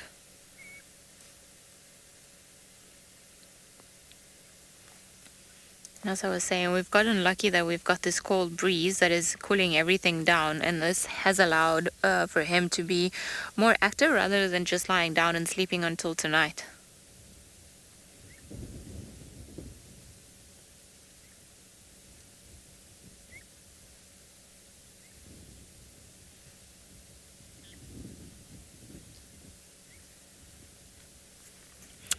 Hannah, I don't suspect that they're looking for him. I suspect they heard him, but I don't think they're looking for him just yet. Maybe they have been on a kill, so when they're on a kill, that's pretty much their only interest. They don't have to look for anything else, and then them calling him would just mean that he would come around and eat more of the kill than them, if he got a good chance.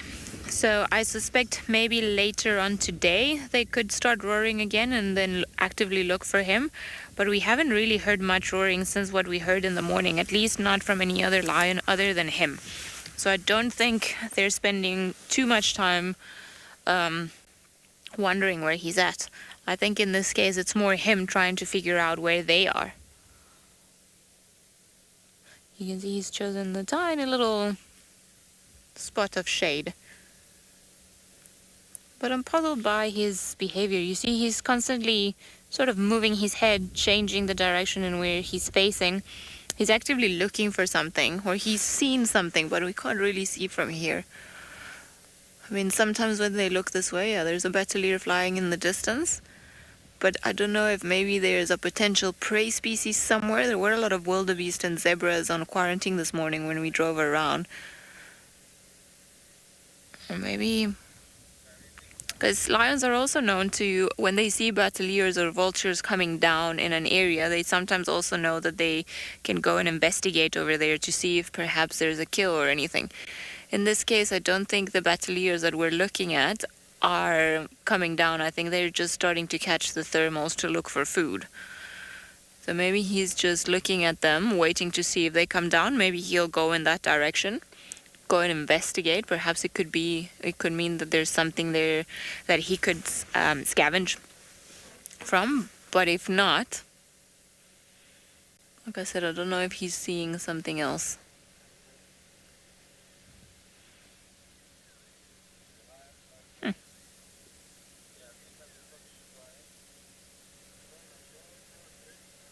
Would have assumed he would have fallen back asleep. He's been up like that for a while now.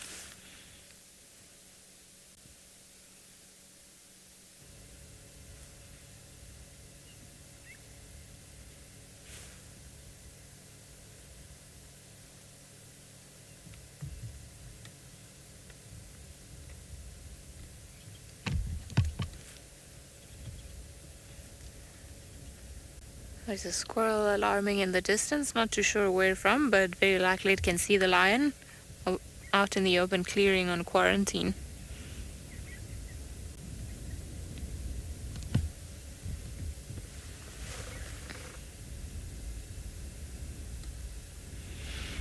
I don't think those battalier are going to lead you anywhere, friend. I think they're just doing their own thing.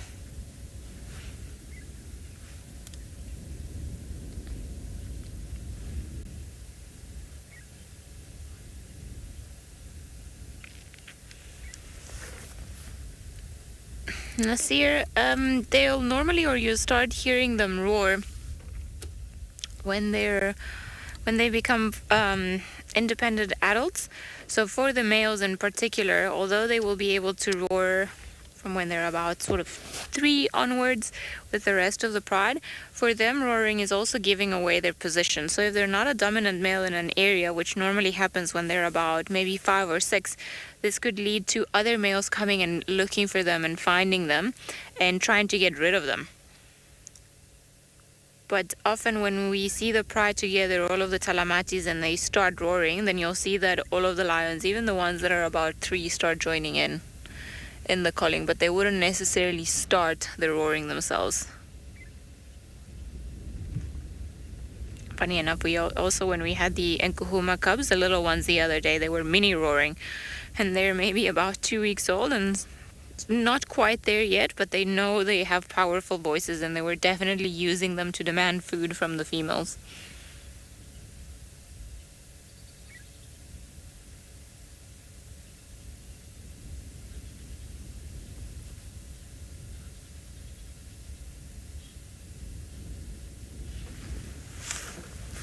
There's a squirrel alarming somewhere else.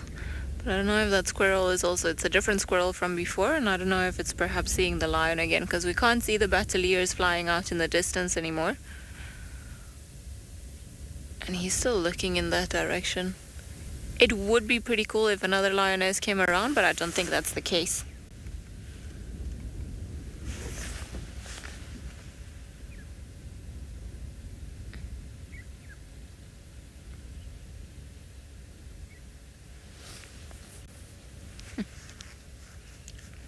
Makes you wonder how, as humans, we would survive if we have to live amongst wild animals. Thank goodness we've got technology, because without it, I'm not too sure we would be able to survive in an environment dominated by lions and leopards. Just the fact that he's clearly looking at something that we can't. Oh, there we go. We've got some Wahlberg eagles, it seems, flying up above us.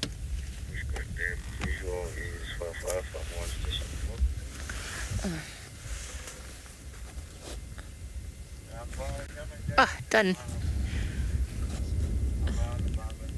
So the eagles came flying by, and then he saw them fly by. I think he even deciphered who they were.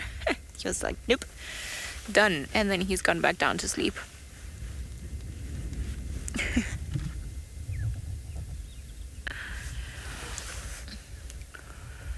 I think he's given up. The battaliers are definitely not leading him to food.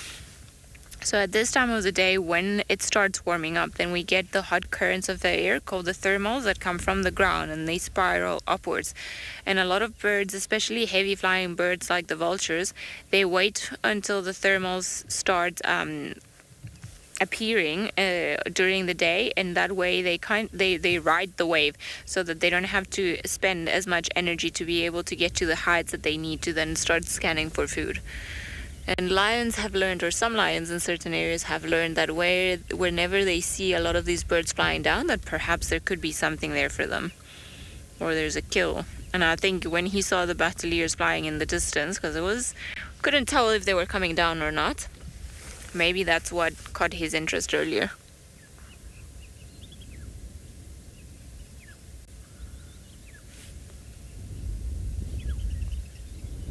To show what you're looking at now, other than us.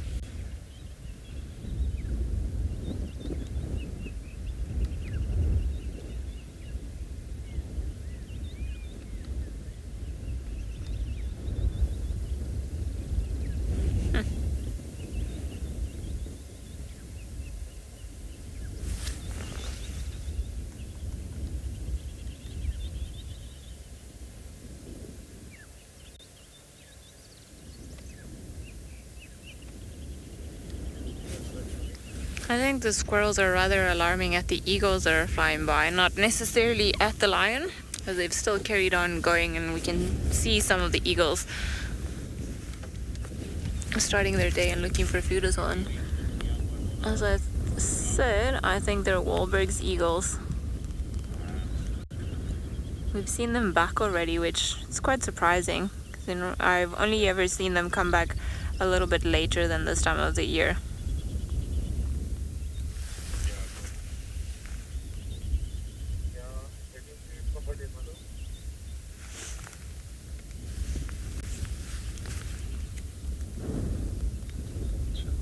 Yeah, it's a vulture.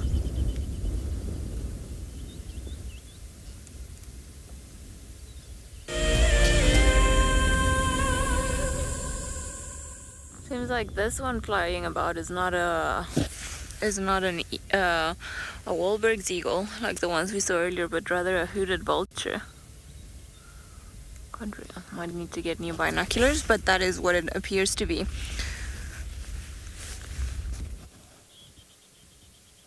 Yeah.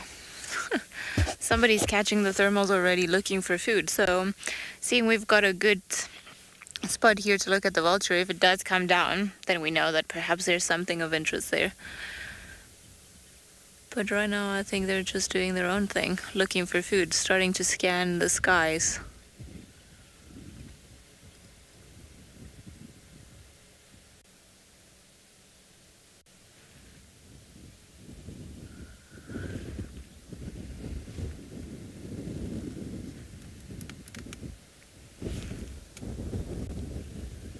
The wind seems to be picking up, and it seems like there's a big cloud cover coming from the east. I wonder what the weather's going to do today, if we're going to have another cold day after the glorious morning we've had, where it seemed like it was going to be nice, sunny and hot.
Welcome back on Bushwalk. It's been quite quiet out here this morning, and we've been trying to find some animals, however with no luck. But what we did find is a few interesting field signs, and what we see over here is the scat of an African civet. And what I find quite fascinating is that these little segments of its tongue is actually thicker than that of a lion, and if you compare it to my wrist, it's almost as thick as my wrist. So what we also can notice over here is that there's quite a lot of hairs inside here, also some tiny seeds. So although they are classified as carnivores, they're actually omnivores. So they eat both fruit as well as seeds. They also eat a wide range and meat, but they also eat a wide range of other things as well, which generally includes millipedes and centipedes, dung beetles, scorpions, and a whole host of others. It also seems that he had a little bit of an upset stomach at some point where he was battling, and consumed some grass to assist with the digestion. And right over here we can see a large amount of raisin bush seeds on which he has fed. So those little seeds have got quite a hard outer layer, and they're sort of dependent on species such as vervet monkeys, baboons, African civet and warthog to actually feed on the seed. And once it's passed through the stomach, it will remove that hard outer layer and assist with the germination. We also find that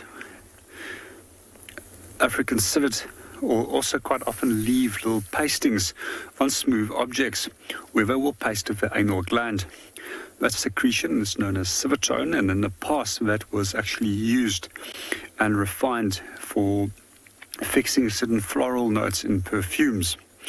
There's another species of civet which occurs in Indonesia, which is known as Sumatran or Indonesian civet, which is also quite often used for actually eating coffee beans, and they would follow them in the forest, and once they've defecated they will collect those coffee beans and then use it for making kopi luwak.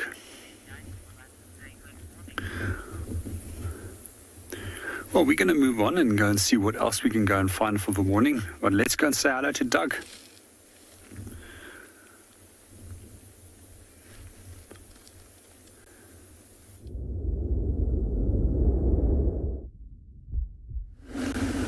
Good morning, everyone, and welcome to your African Wild Safari Live. My name is Dai Koza and I have Johan on the camera behind me on this beautiful morning.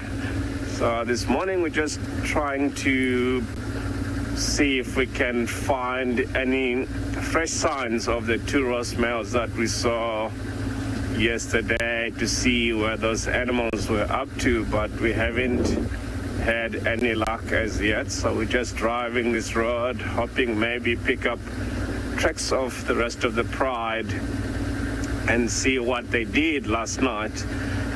Also hoping to see something really interesting down this road, because anything can happen here in this African wildlife, of which you'll be looking for lions and all of a sudden elephants around the corner. Maybe lion or a leopard will be nice. So let's hope we'll pick up fresh signs from the two Ross males and see if we can follow them up and see where the tracks lead to, because those animals look like they haven't eaten. Yeah, so we hope to find them feeding off something this morning. Maybe if they didn't get anything, they might try tonight again. Or if we find tracks and follow them and don't find them, and then we know where to start looking in the afternoon, because we'll definitely see the tracks this morning and see which direction they headed. So that will be a good sign to go and look in that sort of area to see what the animals have been up to. So this is a beautiful morning, partly cloudy here and there, but no sign of rain. So we're just gonna carry on down this road and hope that something is gonna come up for us. And let's hope to see something exciting while we're trying.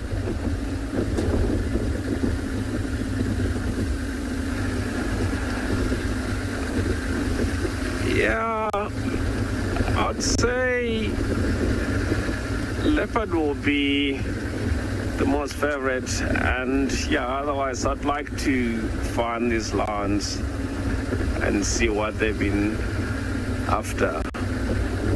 So we're just gonna get on down this road and see if we can pick up any fresh signs from these two lions, and hoping that they have joined up with the rest of the pride, because having seen them together for quite some time, and these animals have been patrolling the territory for the last couple of days, so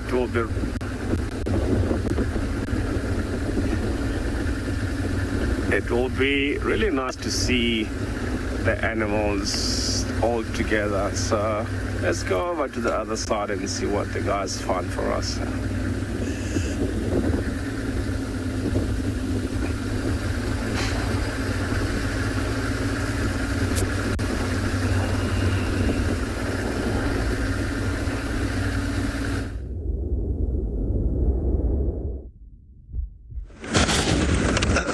Thanks, Dyke.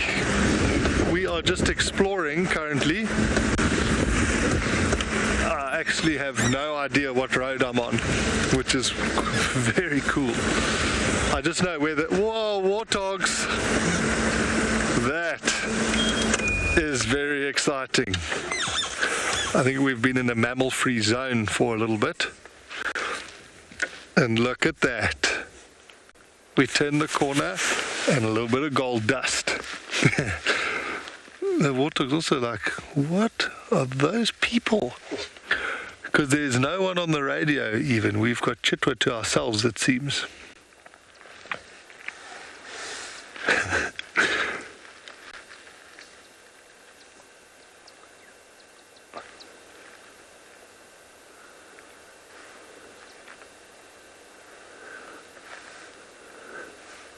The one on the left looks a little bit sad. Yeah, I thought we were alone.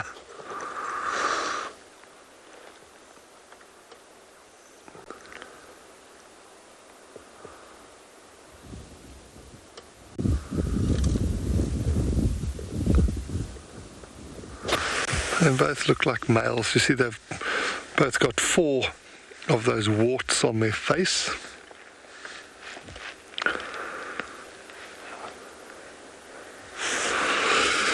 Wow. That was mega. If that's a sign of things to come on Chitwa, then we are in the prime time. But I must say, I'm just enjoying driving around. The sun is out, it's warming us up. It's nearly time for the jacket to come off.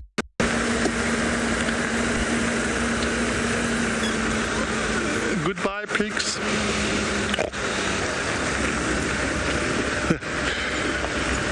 They are cute, man. Yeah, so I want to loop around always just to check around the water holes. We did see a small group of elephants sort of about 20 minutes ago, but they were in quite a thick area. We could just see their backs, so we left them to themselves.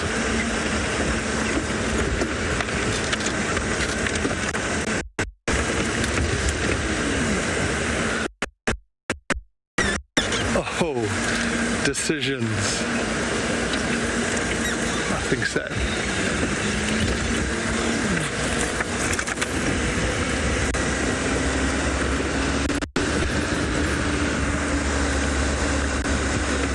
There's a really cool feeling when there's no one else on the radio. You feel like this is your land and you're just out enjoying it. While we enjoy Jonty and Morgan's piece of land, you're going to head back over to Ali with Dark Lane.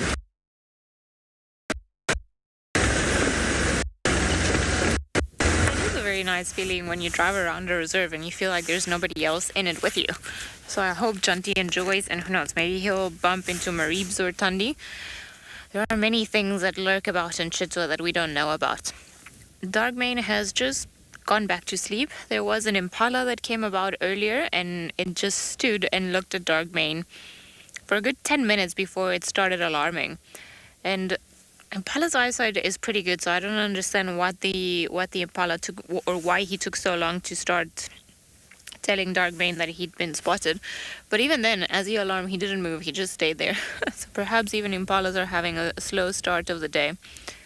The wind has picked up much more than earlier, and I suspect that it will make Darkmane a little bit colder eventually. So maybe he'll move off again. And we've had all of the birds that were flying, they've been pushed away by the currents of air. So he lost interest and didn't see many more there. Can't see what this is. A battalier. And he lost interest in the battaliers and the hooded vulture and the Wahlberg's eagles that were flying earlier, and just went back to sleep.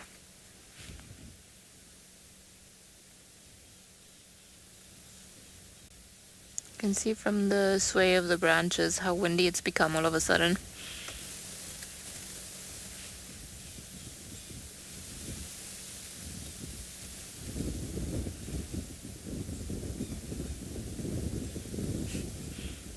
And there's Darkmane, just at the bottom of it. What?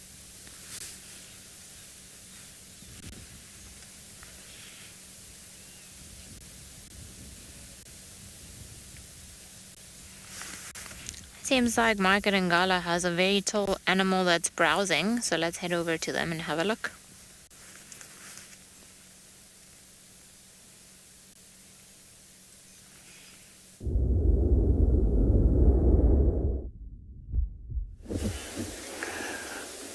Wow, look what we just found. In the distance there's a kudu that's browsing peacefully on that bush.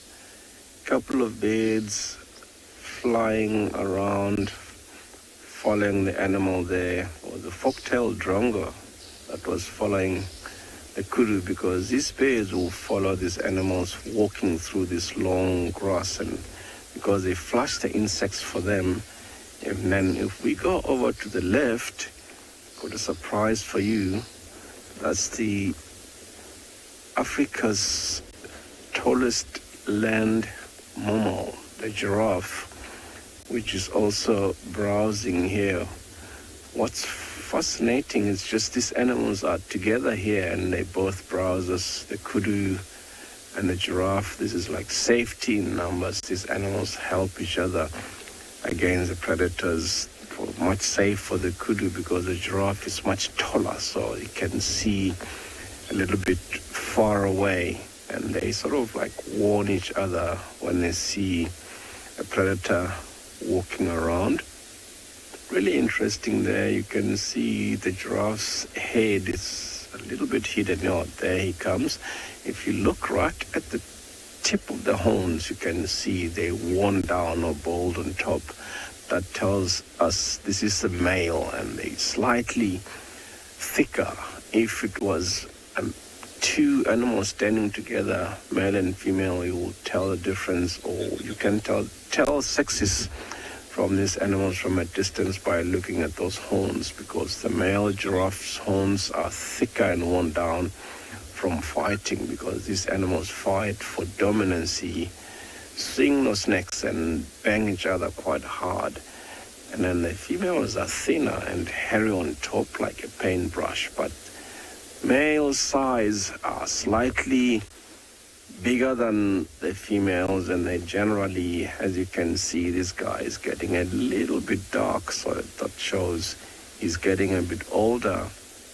See, even though he was moving, so he's stopped to look in the direction where he's heading, so he doesn't want to be surprised by any predator. So they will be walking and stop, look carefully, because it's a bit thick here, so the lions might be lying and ambushing them behind these bushes here, of which lion will be the main predator of these animals, even though they're not easy prey, because they have such a deadly kick, but sometimes they can break the lion's jaw or kick a lion to death with those hind legs.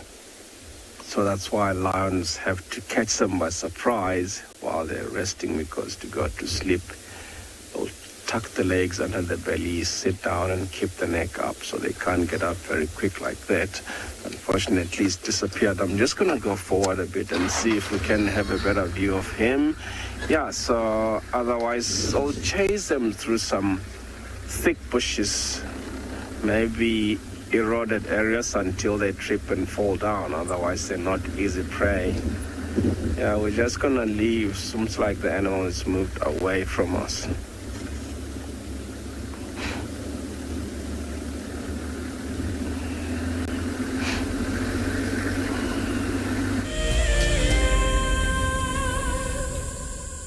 The Masai Mara in Kenya is an iconic wilderness filled with life.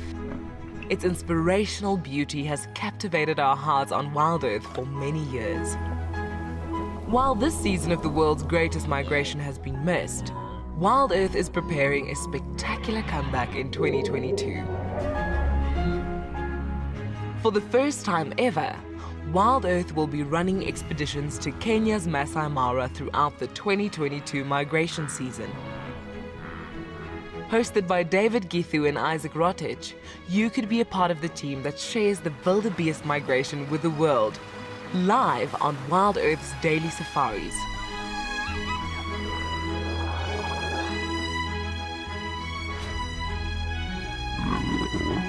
If you're interested, then head over to our website to find out more.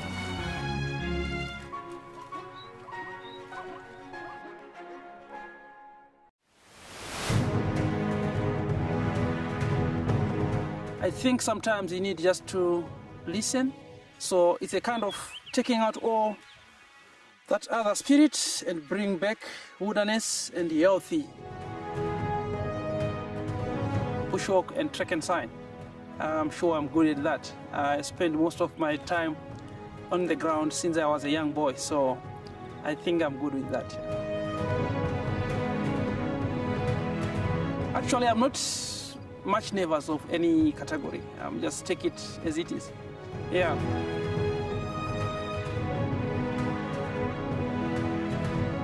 I'm not 100% sure on what the judges are looking at. So chances are 50-50 on my side. I'm not... Obviously, when you go for a competition, you say you win.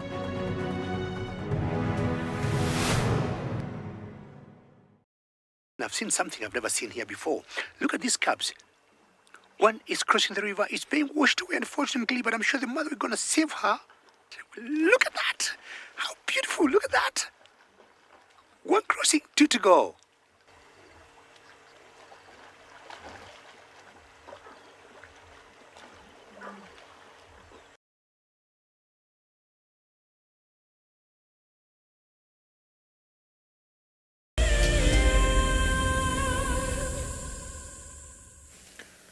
Well, seems like Darkmane has decided to carry on sleeping, and we wanted to come around onto the roads around quarantine, see if we could decipher where his tracks had come from this morning.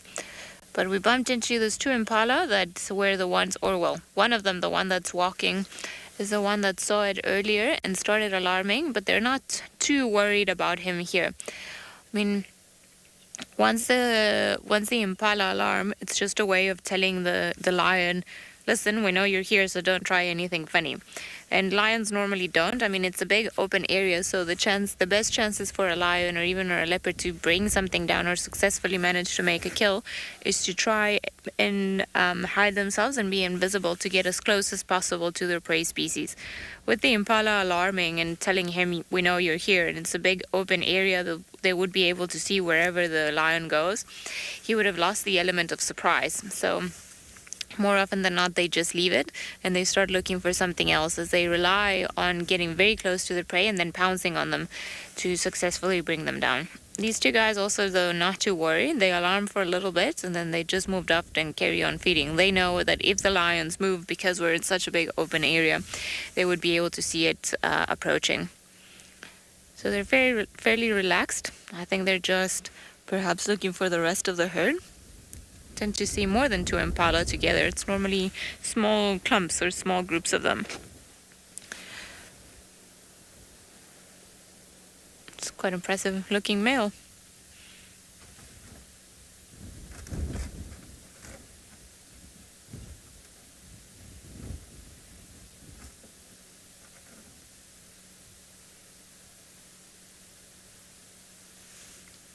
Where are you guys going? Perhaps they're going down to Gari Dam. If they've been feeding already for a couple of hours, then they'll likely go for water and then sit down and ruminate for a while.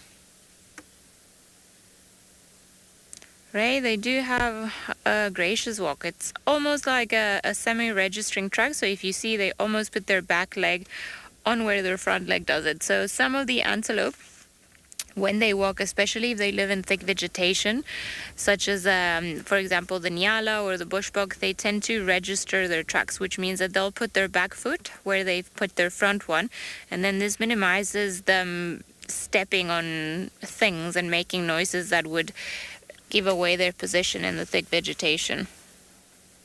All right, these guys have gone.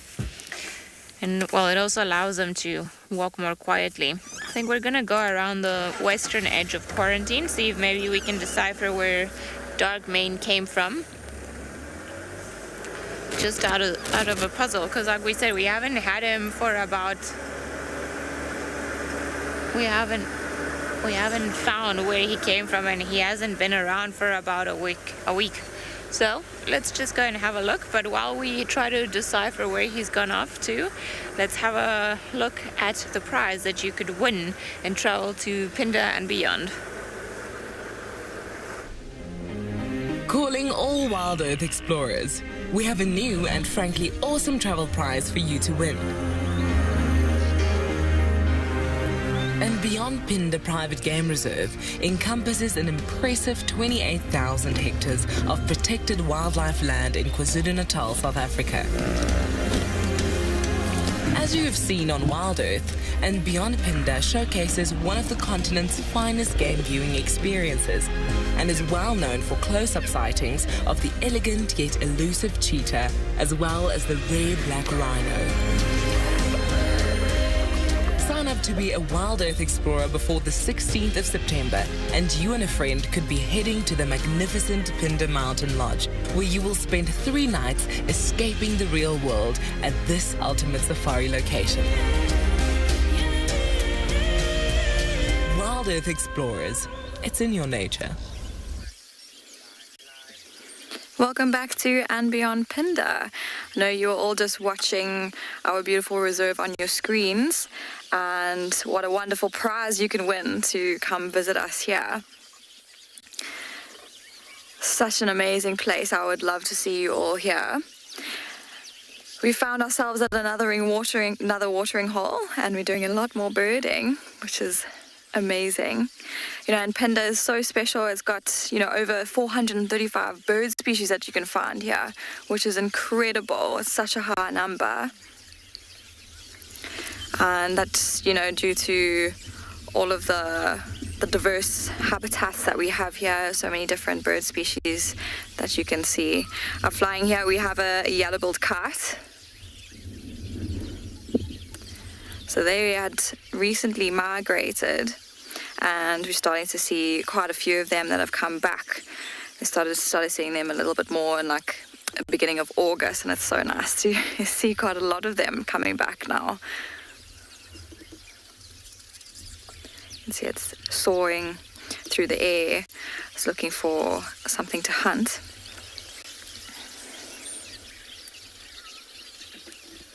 Oh, it's just gone behind the tree.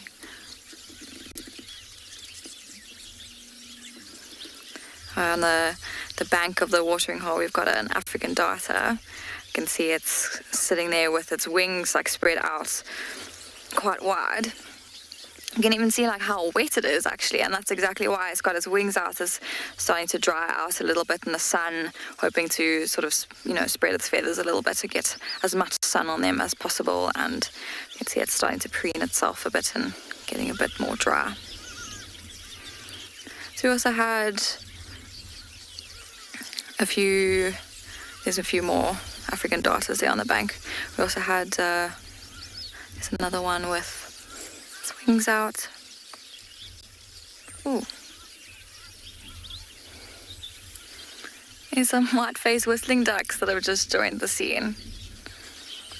We were talking about bird calls earlier, and you can hear Hardy-Don in the background. What a nice sound. We were talking about bird calls earlier, and yeah, actually this is, the white-faced whistling duck is probably also one of my favorite calls. Sounds exactly like a whistle. They're also just sitting there on the bank now that they've just flown in. You can see they're starting to preen themselves. Get rid of any dust or mites that might be in their feathers.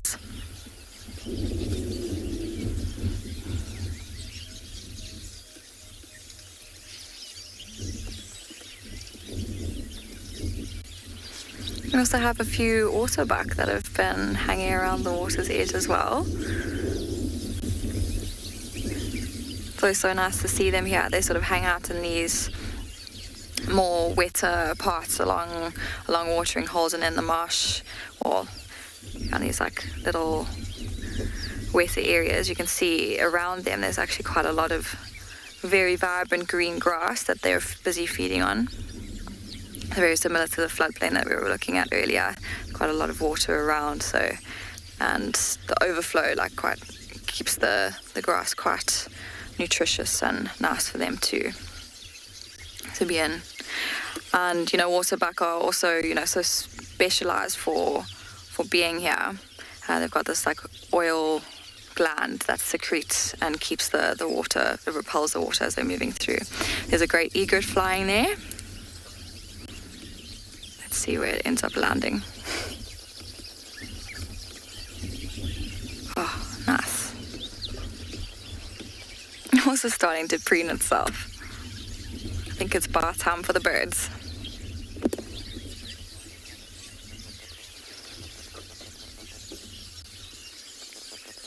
Dear watcher, that's exactly what it seems like here. This watering holes are always so nice to come and stop at, and there's always so many, you know, water birds around for us to look at. It's absolutely amazing. There's probably like another, it's probably like 10 to 15 bird species here that we've seen flying in and flying out and along the water's edge, and birds that we can hear.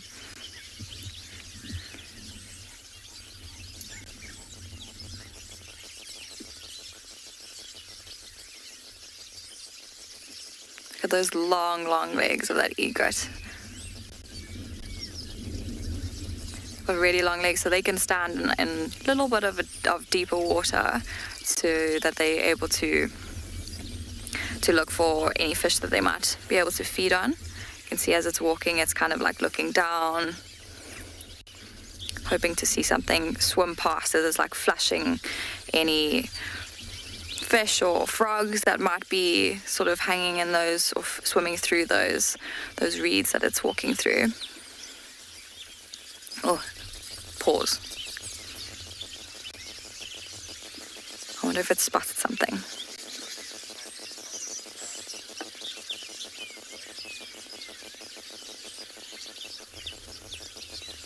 Oh, there it goes again. I wonder if it's going to land on another water's edge. Up, there you go.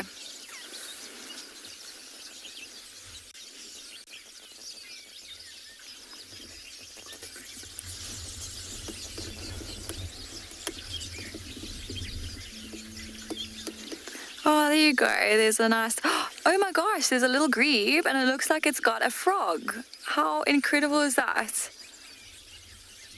These are such little birds, and it's always amazing watching them when they catch frogs. You can see the frog's legs hanging down. Oh, Grebe's in a rush. It's just holding it in its mouth at the moment. Let's watch it for a bit and see if it maybe swallows it. It seems impossible for that little bird to swallow such a big frog. But often what you'll see is he'll smash it through the water and dive with it and do all sorts to try and like break up all the little bones in the frog so it's easier to swallow. There you go, it's starting to thrash it a bit there.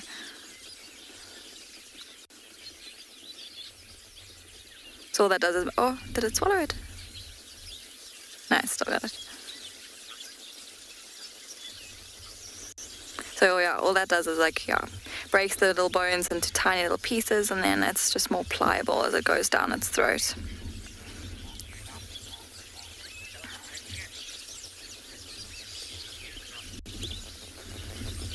Me, you, not me. It is a nice catch. It's actually incredible watching this little grebe. And, you know, often we see them diving down and they disappear for minutes underwater as they're swimming through and they're trying to catch frogs like this one has. And they're such incredible, successful little hunters. I feel quite chuffed for him right now.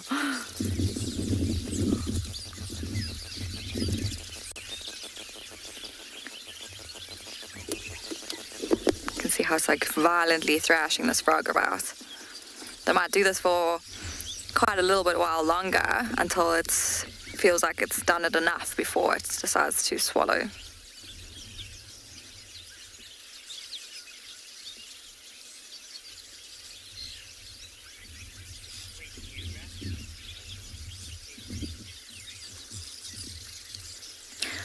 So we'll probably watch this little grebe swallow its frog here, and then we'll probably move on and see what else we can find. Maybe go to another watering hole.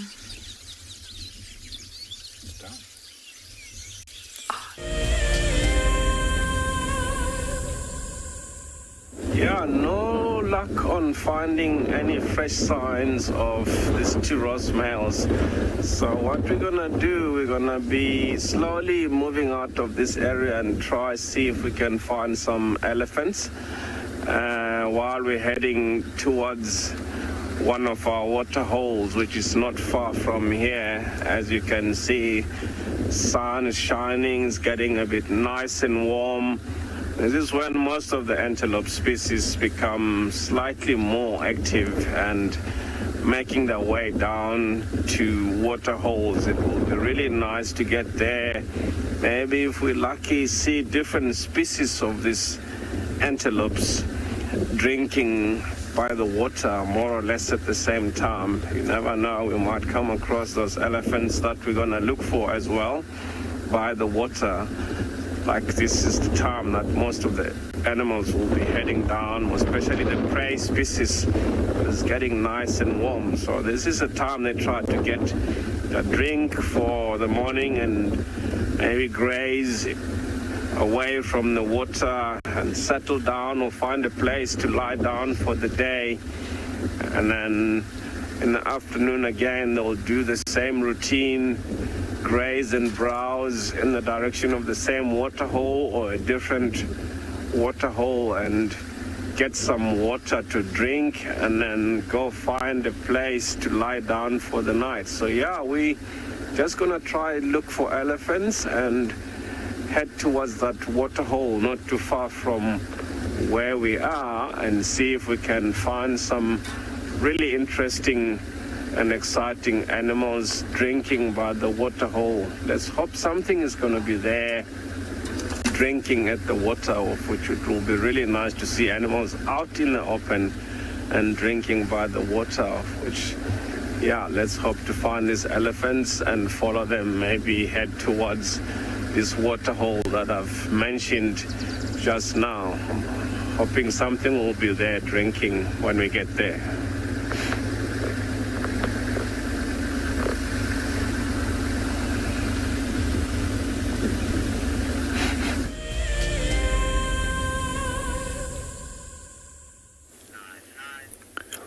Welcome back on Bushwalk. We were just busy looking at this impala midden, and then we noticed that there was a large amount of termites, but then we also noticed that some of the termites are being predated on by ants. And we also often get asked, what is the most dangerous thing for a termite out there? And it is actually ants. Quite often it's confused to be aardvark. However, aardvark will only feed onto a certain amount of termites and then move off. Whenever ants do get into a colony of termites, they can totally annihilate that whole colony of termites. I just find it amazing how strong those ants are and how effective they are with displacing termites, even although they are much smaller than the termite is. So for those of you that wondered what is the differences between termites and ants, firstly, ants are more closely related to bees and wasps, while termites have their closest relatives being cockroaches. When it comes to feeding, these two also differ quite greatly. But termites basically feed on dead plant material, and this is what they've been feeding on, is the dung of the impala inside this midden, which will break down and recycle back as nutrients and minerals. When it comes to the ants, they can either be grain eaters or some species are entirely carnivorous in their diet. There's another species of ant that we do get in the area, which we often find forming large groups, which is known as the matabele or ant, also known by the name of African hissing ant. That's probably the most specialized of all termite feeders in this area, and we'll often see that they will send out scouts to go and look for termite colonies. The scouts then will lead the rest of the group towards where the termites are, and then they will raid an attack on them and then carry the termites back towards their nest. That's also another way where how ants and termites actually differ, as ants will make nest, which is generally subterranean, which means below the ground. However, one or two species actually have nests that they make in trees or with small little dome-shaped structures above the ground. However, with termites, the majority of all species will always have a termite mound, except for drywood termites, which actually will occupy logs and feed the inner part out of a log and then move on to the next log and complete that too. We're just going to sit and watch our ants and termites a little bit longer and see what they get up to. It's just once again so impressive to watch how such a small little animal can be so successful in carrying away so much larger prey item. While we're watching them, let's go and see what Jonty is up to.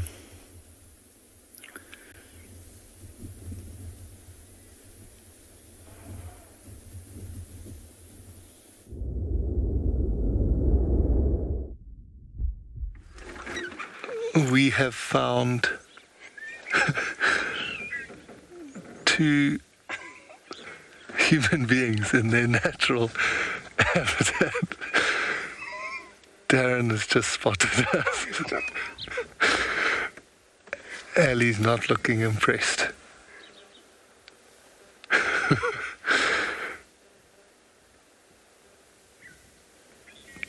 It's interesting that these two humans have chosen to sit in the sunlight. There we go, Ellie.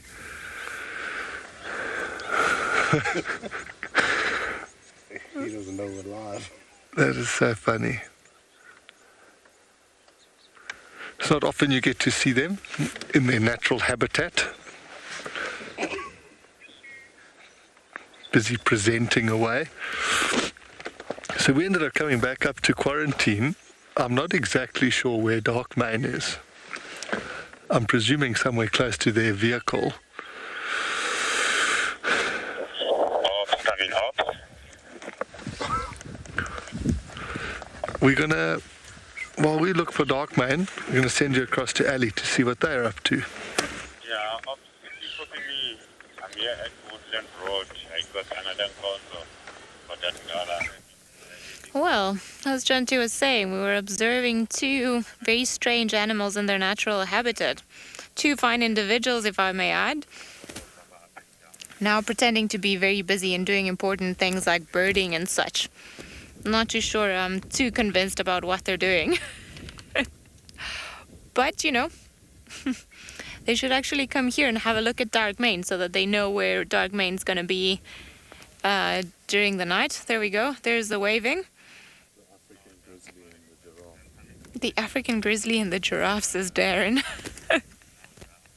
Well, that is one way of calling the both of them. Seems like Jonty's been driving all around today, but hopefully he'll come around and have a view of Dark Mane. A rare sighting, I agree. The Jonty and the Morgan together, often adventures. Off they go. I think they're just being sneaky and they want to get to the bacon before Marcel. Oh, now they're parking behind the termite mound. Very funny, guys. At least we were forthcoming and came to say hello. Seems like they were not too. They're just pretending to be an animal. Okay, there we go. There's a bacon run.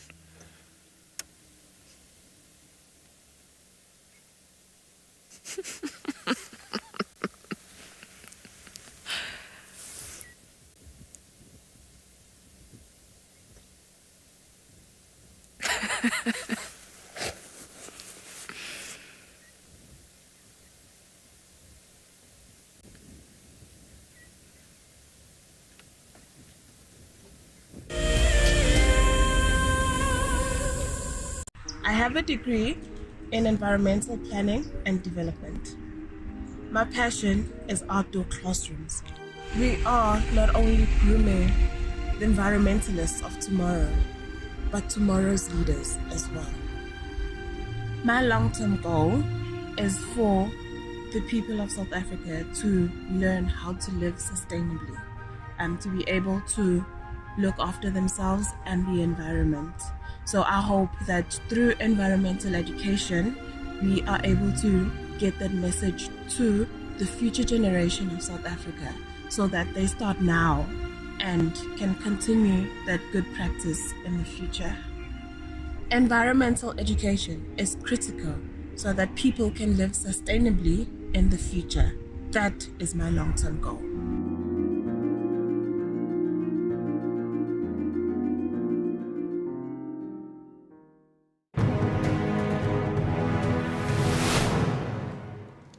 And I turned to Shaw and I saw that she had this panicked look on her face. Either she was afraid that something had happened or she was afraid that she was going to miss out on something. But instead of her missing out on those lions, we drove up next to them and I switched off the car so that she could hear what was going on. Now, these lions had killed a kudu, and she could hear these two cubs, both 8 months old at the time, busy pushing and shoving each other out the way to get to the best parts of the meat. And the mom was lying just to the side in the shade. Now, I'd known that before losing her sight, Sean probably knew what a lion looked like. But I really wanted her to know what this lion looked like. So for the first time in my guiding career, I started to describe to someone what a lion looked like. And I found that, I started to notice things in that lion that I'd never seen before.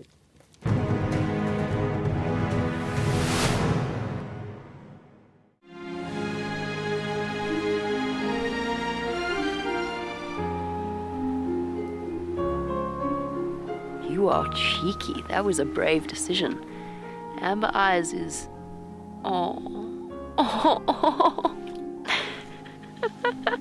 That is so magic.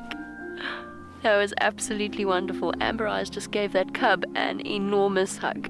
Expect the unexpected here on WildEarth daily.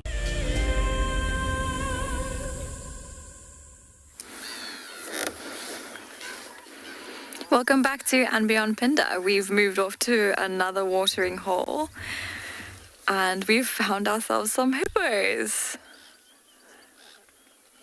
There they are, just lying there on the bank. It's incredible seeing them out the water. It gives you such a nice perspective of how big they actually are. You can see there's like quite a small little calf that's nestled in between a few of the adults there. There's one on the right that's kind of like an in-between size, like like a teenager size, and there's lots and lots of scars all over his back. Can you see those huge white marks? I think this is probably like a young male and might have been fighting with other younger males and has produced all those scars. Hippos have really massive tusks, some of you have seen when they yawn, or it's not really yawning, it's a threat display, but when they open their mouths and you can see these huge teeth and tusks, so you can imagine they can do quite a bit of damage. There's another little group of hippos just on the other side of the bank. Like I said, you can see like how big they are. They're just kind of sunning themselves, and it's been quite warm this morning, so you can imagine they've just sort of come out of the water to warm up a little bit in the sun. You can imagine that with this colder weather that we've been having, that this water, the watering hole, is freezing cold, so they wouldn't really want to stay in there for too long and get too cold, so they come out onto the bank and sun themselves a little bit. There's quite a lot of white-breasted cormorants here on this tiny little jutting out piece of land that goes into the watering hole. They've been spending quite a lot of time on this little piece of land. You can see there's even quite a lot of, bird dung, like all over that little island, all that white stuff.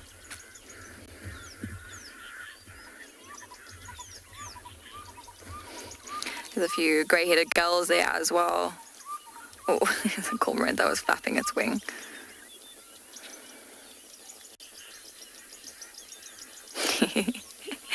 The gulls are so funny when they walk. They actually kind of look a bit grumpy, their little faces. And there's a blacksmith lapwing that's also there with them. But it's been a fantastic morning out. It's starting to get quite a bit warm now. Heating up.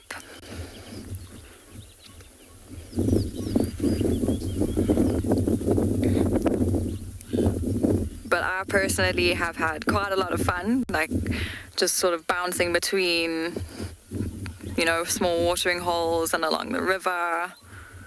Done some fantastic birding this morning. And it's been so nice as well to find these hippos just towards the end of our drive, which was such a nice treat. But I hope you've all enjoyed our journey with us this morning.